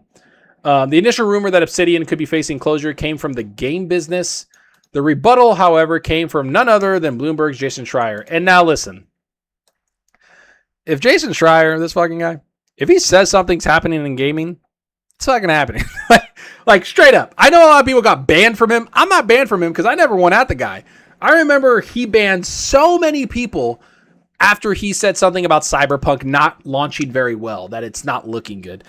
I distinctly remember this, that he was like, Cyberpunk is going to launch in a rough state, studio issues, development issues. And man, did he get lambasted. Like, people freaked out on him because of it. They attacked him so hard. It was rough. And so he banned everybody, and then the game launched, and it was in dire straits. It like had messed up saves on PC, messed up on consoles. It got taken off the PlayStation Store because the PS4. It was rough, man. So if he says something, it's happening. This is what Schreier had to say about that Obsidian report. Schreier took to Blue Sky, stating, despite a report this morning, I can confirm that Obsidian is not in negotiations to avoid shutting down. Plenty of details are still up in the air surrounding the layoffs. Picture will be clearer on Monday. But Xbox is keeping Obsidian, according to people familiar with the situation. At this point, I believe that Obsidian is not going to be shut down if that's what he's saying. Now, there could be some surprises. It's fine.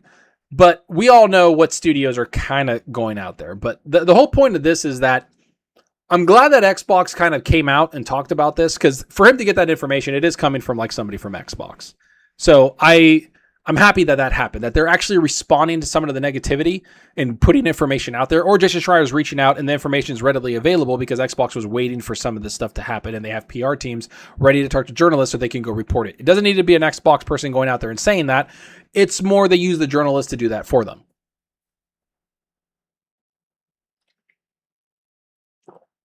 I believe that Avowed, Danny, I believe that Avowed have a better success if they wouldn't charge the look. The OG look was more attractive than the colorful than they ended up with. Maybe. Oh, you're saying, I know what you're saying, buddy. I get you. Give me a second. So you're saying this is like very colorful, right? Like Avowed's pretty colorful. It looked colorful. You're talking about, I can't even bring it up because it's a trailer.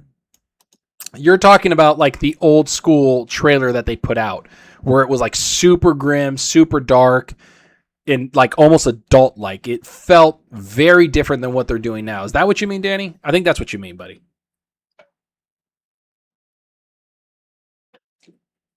Because I agree. Avowed did change, like, I want to say, give me a second. Let me look this up.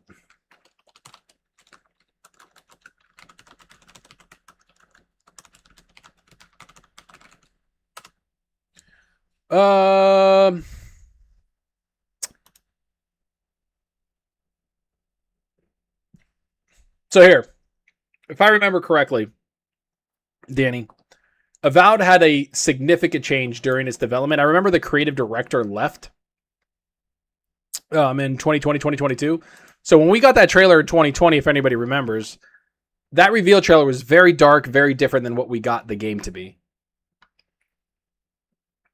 So the title underwent like a major reboot, leadership shuffle early on, pivoting away from the initial pitch. Like, it was supposed to have some multiplayer aspects to it, and then it became a single player game and what Obsidian wanted it to be. But it was very much like a dark, very dark game. In fact, we're gonna show you the first trailer, chat.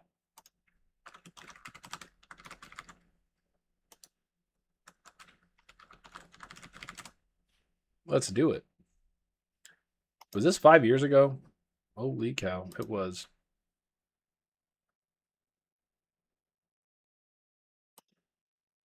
Here. Look at this. This is Avowed, right?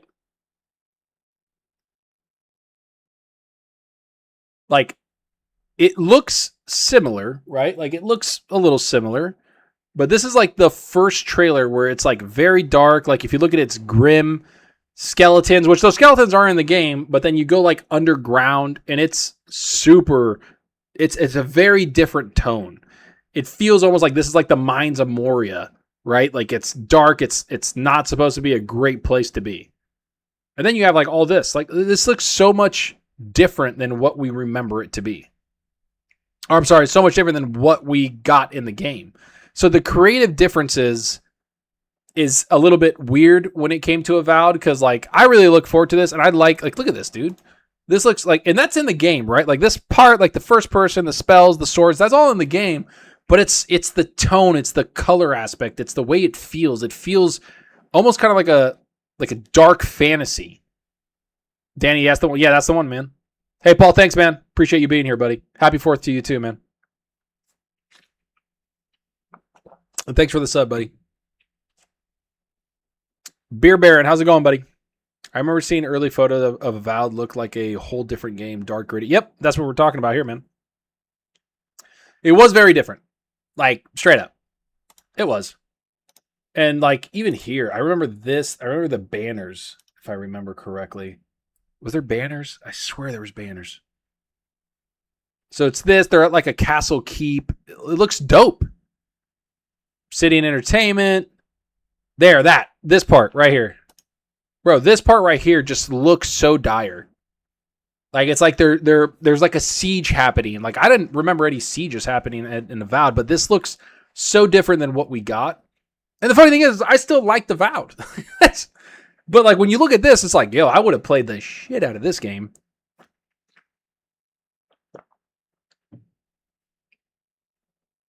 Yeah, it was more exciting, Danny. I admit. It looked more exciting. But, again, I still enjoyed the game. Anyways, so as this is going on, right, like as Xbox is kind of like Obsidian not getting shut down. And by the way, chat, I haven't played this yet. Anybody let me know what you think about this? So this is one of the games that's in my backlog right now, The Outer Worlds 2. I have not played it yet. And it's got mixed reviews, but I heard a lot of people really like this game. A lot more than Avowed, but it actually sold less than Avowed, which is a little, like, different, right? Like, that's a little crazy. Anybody play this, and what did you guys think of it? I'm genuinely wondering, because I know it's got, like, mixed reviews and mostly positive, but I know it didn't sell that well, but I've always liked the first one and enjoyed it.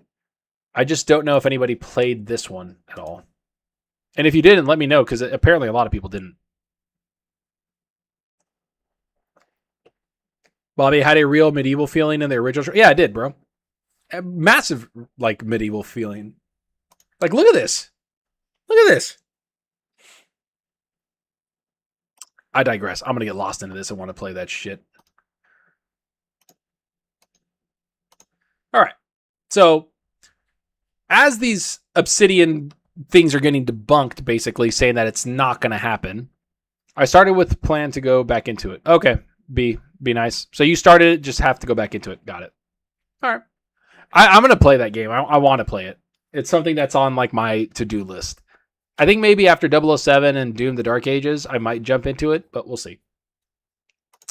So amid all of this, like, huge news, the layoffs, and people saying that Xbox isn't investing in gaming, a spokesperson actually came out from Xbox. So this is directly from Xbox, talking about how they're not really going to move away from not investing in games. They're just redirecting the investment. And that's actually something that I think is pretty cool that they're trying to do, is be more mindful of what's happening all over social media with themselves. And this is directly after, by the way, that Hitman, the Hitman studio, IO Interactive, had that fantasy game that Xbox was backing from 2022 till now, and they pulled out. Danny, did you play Tainted Grail? No, bro. I have that on my fucking wish list. I think it's on sale for like $26. Danny, tell me, should I get it? Because I'm a big fantasy guy, bro. I'm huge on, I like fantasy games. That's my shit. So you need to let me know if I should get it. But let's jump into this one for a second. Speaking of Bloomberg, Xbox spokesperson said, taking a fresh look at where we invest, so we're focusing on our highest priorities. He added, we're not reducing our overall investment in games. We expect to invest about the same in content as we did last year. That part right here, last year, is a little like, why just last year? Why not before? It's because maybe last year they invested a little bit less, and it's because they knew that they were going to have leadership changes. So be mindful of that. What's changing is where we're investing, the kinds of projects we're backing. Microsoft claims comes ahead of expected significant job losses across its business, blah, blah, blah. Planned for CEO Ashish Sharma. According to me, reports Xbox cuts will begin July 6th. That sucks. And these are the studios. And we'll get into those studios that are being dropped down. So, this investment, I'm glad that they're coming out and talking about that, because there is going to be investment. They are going to invest in games. It's just that they're focusing their investment into something different. These studios here, Compulsion Games, Double Fine, Ninja Theory, Undead Labs, and of course this one, France's-based Arcane Studios, have not produced games that a lot of people play. Straight up, it just is what it is. Lol, I'm asking you because I know you like fantasy games. I probably give it a try. All right, Danny. I need to give it a try, bro. I legitimately need to give that a try. I need to check it out.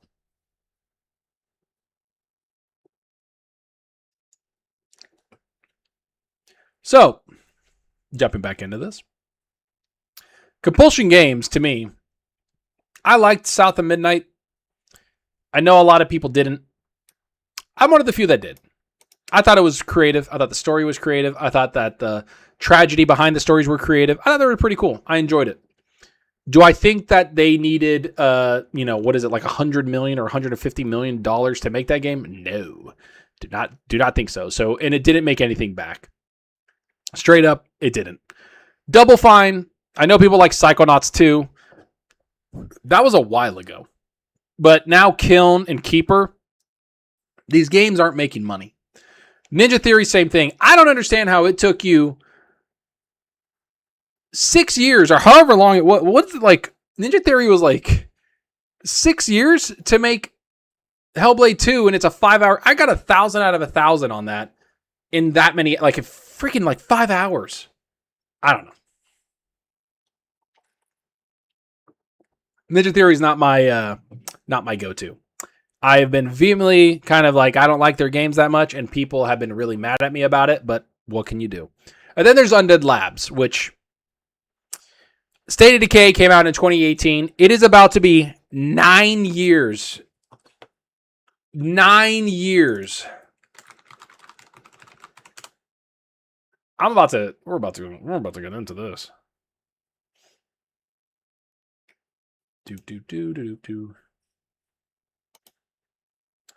Listen, I know people like State of Decay.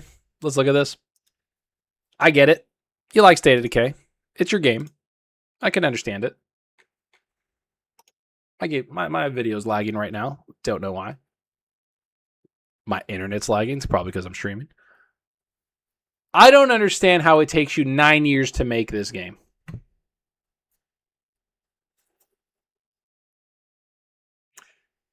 Undead Labs was a smaller studio. They spent 6 years vacationing in Iceland and boiling leather. Bro, like legitimately that's what they did. Ninja Theory. As for this game, Undead Labs, I know a lot of people that are massive fans of State of Decay 2. Massive fans. For me, it's all right. I didn't like State of Decay 2 that much, and it came out broken, and then they fixed it, and they got a lot of support around it. But State of Decay 3, it's like, I don't understand what you're doing here. Like, legit. I don't get it. It took you 9 years to make this? Chad, do you think it takes them 9 years to make this? And are you looking forward to this? Because the rumor now is that if Undead Lab goes, this game goes. Because I don't think Xbox thinks it's going to be profitable. And I know some people that have played it and they've said they loved it, but I've also heard other people say that it's just as buggy. So people that are playing the open alpha and the alpha and all that have said that it's not that great. So, and then others say that it is great, but that's also people that love the second one. I'm in like the doesn't really bother me because I don't play their games. Undead Labs, like this looks better than the second one. I'll give them that, but it's not 9 years better. Like 9 years, bro. That's so much money that Microsoft has to pay to make this game. You can't do that. It's not sustainable. You can't expect them to constantly fund you when you're not releasing anything.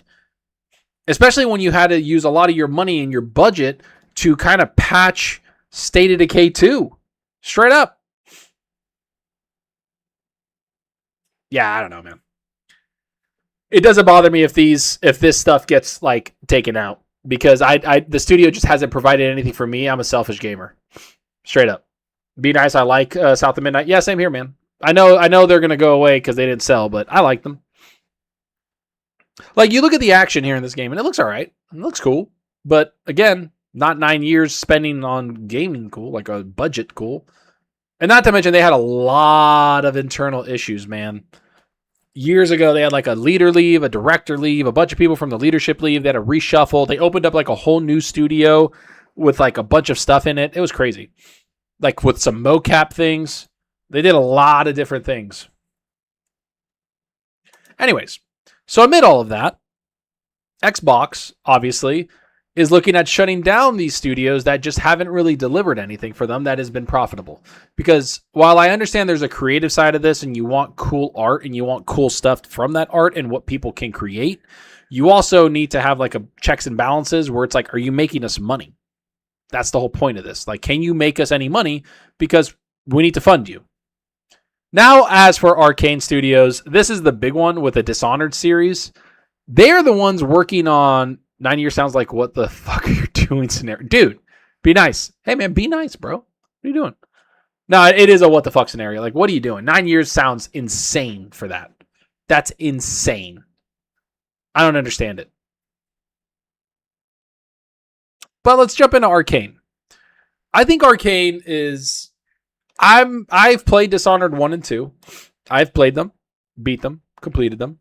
I thought they were okay games. I didn't think they were amazing. I thought they were okay. Deathloop is another one that I thought was okay. Arcane hasn't really made it. Prey 2, they don't really like grab me. And so Blade was one of the games that I was really looking forward to. And this reset coming up might get rid of Blade. And I heard that there's some rumors on social media talking about this stuff, that Blade, for some reason, was supposed to be shown at the game show this year, but it might not have made the 12-month mark that they wanted to on release. If you remember, Matt Booty came out and he said plainly, hey, the nighttime looks like crap. It does look like crap, bro. It has like a bunch of colors on it. I don't know. What they said plainly was like, the game show is only going to be from here, from the game show for the next 12 months, and those are the games that are going to be releasing. So any game that they didn't show, in my mind, I'm thinking it's not going to release in 12 months. So Blade is a game that was not going to release in the next year. They wanted to bring it out or show it this year, but they realized through some development issues or whatever they have going on over there that the game was not going to come out. Now, what does that mean? Danny, thanks for the 2, buddy. In 9 years, Capcom has better hits than Xbox Studio. Bro, in 9 years, Capcom has brought out banger games. What has Capcom brought out?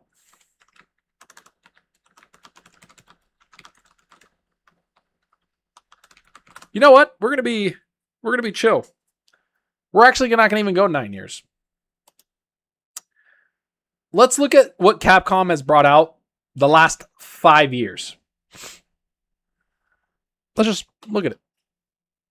Monster Hunter Wilds, Resident Evil Requiem, Resident Evil 4 Remake, Street Fighter 6, Dragon Dogmas 2, another Monster Hunter, Knutsu, don't even know what the fuck that is, and Pragmata. That is not even 5 years, actually. That is the last 3 years. They have brought out that much. That's insane. And Xbox Studios have brought out some games, you know, they brought like, honestly, Obsidian's been doing a lot of the heavy lifting. Let's just be fucking real here. And same with id Tech. They've been doing a lot of the heavy lifting, bringing out games like Doom the Dark Ages, Avowed, the Outer Worlds 2. They've been doing a lot of the heavy lifting. And some of the third party like Ninja Gaiden, all of that. But man, Capcom's been killing it. Straight up killing it. Arcane on the other end, when it comes to Blade, I think that it was supposed to come out in the next year, but it obviously had development issues. And so what they did was, Matt Booty, like you said, he just wanted the next 12 months to show those games. You look at everything else coming out, I think it would have hit late next year, like 2027, like late next year, or maybe even pushed into 2028. And they were like, nah, that's not going to happen. We're not going to fund you for another 1.5 to 2 years without a guarantee. And so that's why I think Arcane is on the chopping block, because Blade was too far out. That's just me. You shut your mouth, Irene. Music. What up, Fonz? How's it going, brother? Truth, Danny. Proprietary engines and crunch, baby! It is proprietary engines, Fonz. You're right. Capcom's engines are insane. They're killing it. I think Capcom's least receptive game was the dinosaur mech shooter game. Dude, I actually played that and I enjoyed it, but it's one of those repetitive things that you're kind of like, I'm running out of this. I don't know if I want to do this anymore. You kind of have fun and then you move on. Satanist, how's it going, man? Capcom is efficient because they don't fire people every year, constantly losing generational expertise / talent, and mastered their in-house engine. That right there. Proprietary engines. I will always be an advocate for proprietary engines, man. A lot of people want UE5, UE6 is coming out. A lot of people want that stuff. I do not. I get what it's there for. It could bring a game out very quickly. You could get some people under that. I think it's good for smaller devs, quite honestly, that want like a little bit of a leg up or don't want to do like the whole back end side of it. But for big corporations, I think proprietary engines are huge. It really does teach people how to become more technical with their software and optimize their games without relying on a third party, basically publisher, to make something within the engine. Sonus is going well, man. How about yourself? Captain Crunch, how's it going, man? Even if Blade is way far out, the art and the game design might not have impressed Asha's new team. Bro, it did look... We're going to go look at that fucking trailer.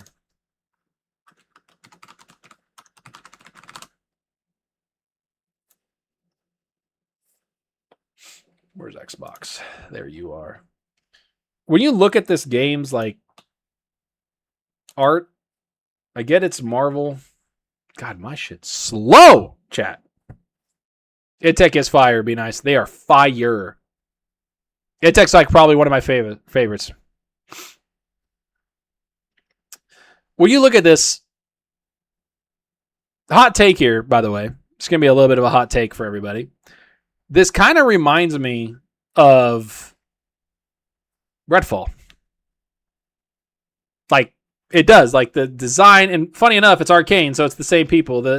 It looks a little. I know what they're going for here. When you look at it, it's a little almost cell shaded. It looks like comic booky. They're trying to bring comic book art to life, so to speak. It also kind of reminds me of Hi-Fi Rush, like that kind of art style, comic booky, like Kapow, like stuff like that, like old school graphics. But I honestly, when I saw this, I thought like Redfall. And I don't know if the art style is something that people really cared about. That's just me. Dark Age DLC next week, Sonus? Yeah, dude. 100%. 100%. This stream needs more bisexual. You need to get in here, bro. That's what it is. That's where the lighting's going to come from, is you, Fonz. We know this. Captain Crunch, we haven't seen gameplay on it or world design. I wish it was yeah. I don't think it's gonna get I think Blade personally, I think it's gonna be gone. That's just me. That sucks to say, but that's just what I feel. But what can you do? After Perfect Dark, I don't believe any Xbox trailers. Bro.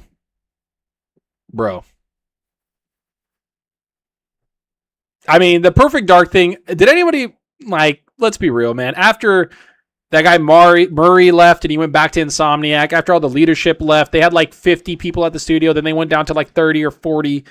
And then they went to Crystal Dynamics to make a game. And it's like, Daryl Gallagher, you don't really know what you're doing, do you? Like, your leadership, like, you have no idea what's happening. Where's your purple lighting? I don't have it yet, man. Sorry. That purple lighting will come soon. Or not. So I don't know about that Perfect Dark stuff, man. In Arcane, it's like, the funny thing is like everybody was asking Xbox to get a Marvel licensed game, if you remember. A lot of people were, man. Like, everybody was like, get a Marvel licensed game. We want to see Marvel.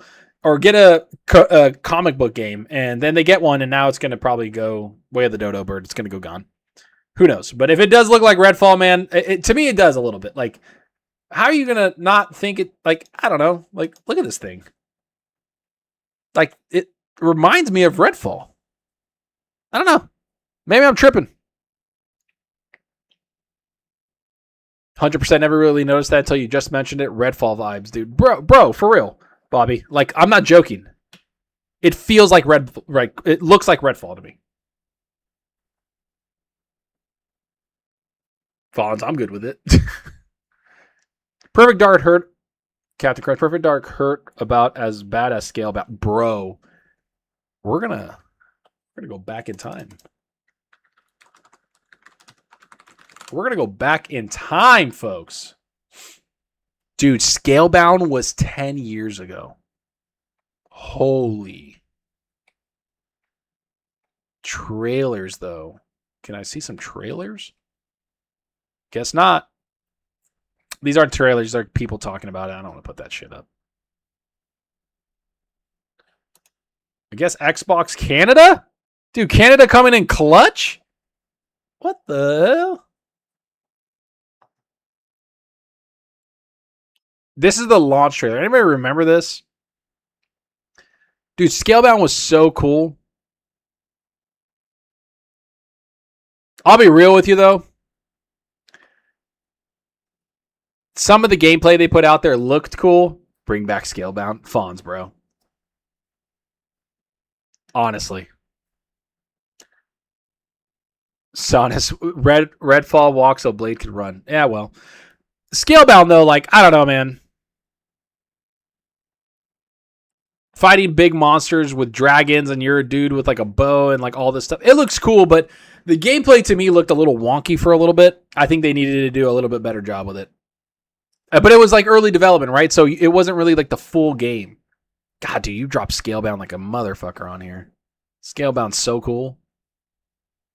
And then he puts the headphones on, sword. Dude, I don't know. It is very Japanese, I will say that.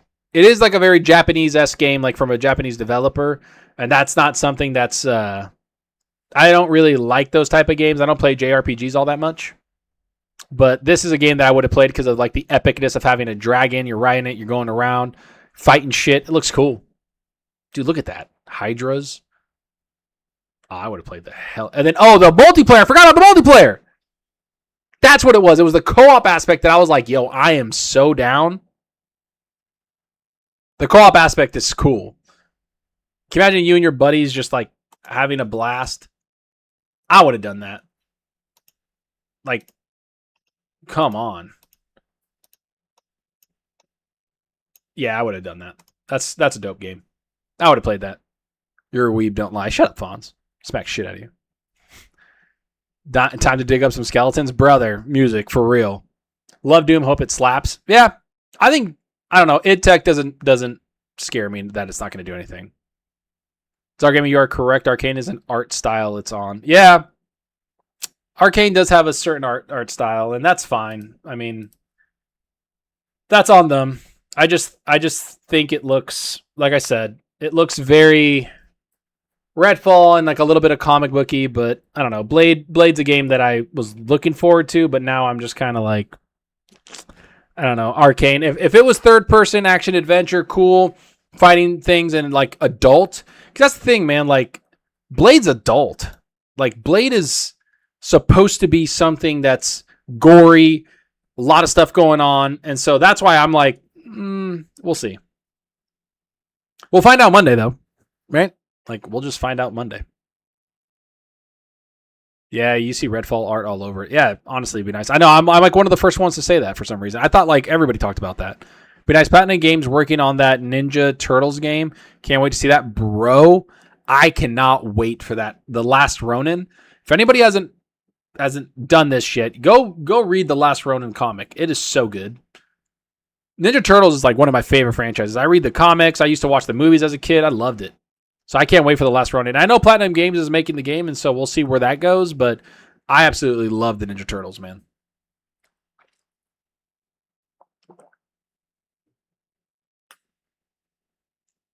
So, yeah, we'll find out. Didn't they have a trailer for that? Didn't they have a trailer for Ninja Turtles? The Last Ronin trailer game. Let's see. Didn't they? I swear they did, boys. I swear they did. Oh, they did. Look at this. We found it.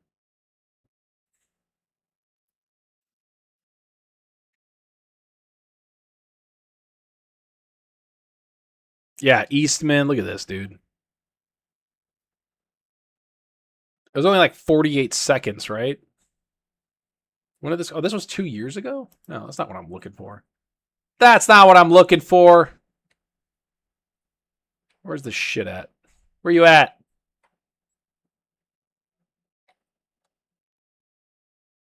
Yo, PlayStation, you suck. That was PlayStation shit, by the way. They caught me slipping, bro. There it is. This one from GameStop. What I mean is that the World Arcane is the art style, blending 2D and 3D. Oh, yeah, I get what you're saying, Danny. The Batman Tag Team miniseries was fire. Bro, all of them were fire, including the movie. The animated movie was fucking awesome. Sonus, that loved it. Shredder fighting Batman was like in that warehouse scene was so dope. Look at this though. The Last Ronin looks cool. What all that remains is vengeance. Hell yeah. Ninja Turtles are so cool, dude. I don't care what anybody says. I can't wait for this game. Straight up. Can't wait for it.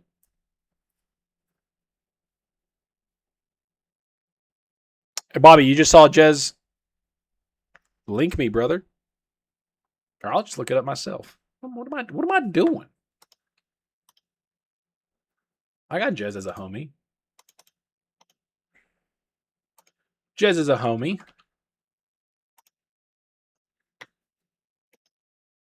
Let's see what he says.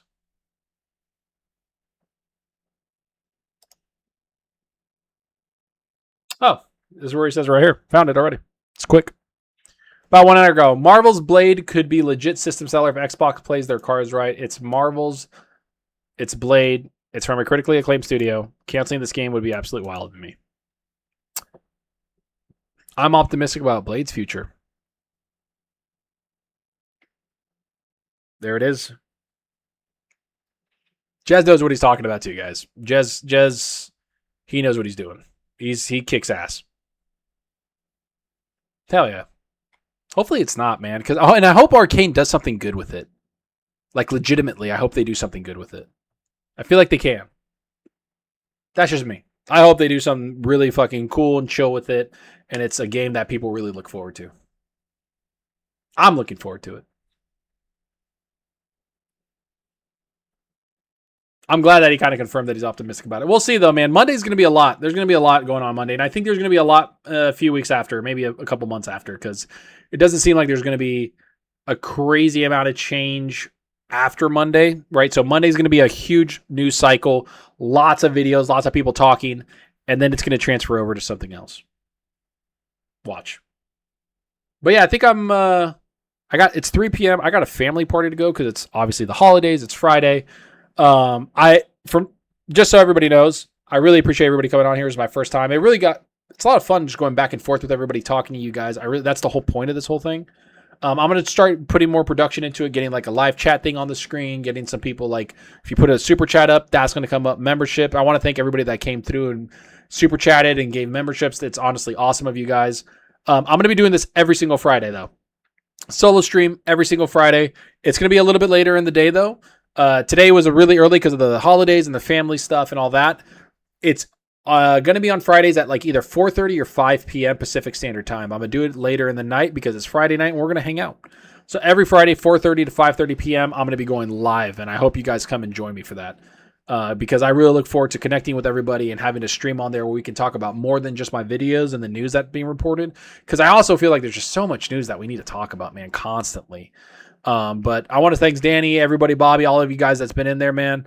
Nonsit, all of you guys. So many people joined. It was so cool to see. So keep an eye out for the 4:30 to 5 p.m. on Fridays, and of course all the videos. And of course check out Friendly Fire Podcast tomorrow or Saturdays, 1 p.m. on Septic Sauce on Gaz's channel. Fonz, Gaz, we're having a blast doing our podcast, man. So I want everybody to go on there and check that out and support those two guys. They're awesome. Fonz is in there. You can click his little name and go sub to him. He's such a cool person and making great content and flooding it right now. So we're just having a good time making content. So I just want to say thanks, everybody. And enjoy the stream, Zocker and chat. Thanks for being nice. Yeah, hopefully I see you guys next week. And then we can talk more news and stuff like that. I know there's a lot. And, man, I'm just going to go enjoy the party now, enjoy my little kid, my little daughter, and enjoy the wife and have a good time and eat some fucking food. I'm starving. Yeah, see you tomorrow at the Friendly Fire, guys. Well, that's all, man. That's all I got for you guys. I really appreciate everybody coming. Now, see, I got to turn my big-ass head over here, bring this stream thing over here because my monitor broke over here. I'm going to set shit up. I'm going to work on this over the weekend.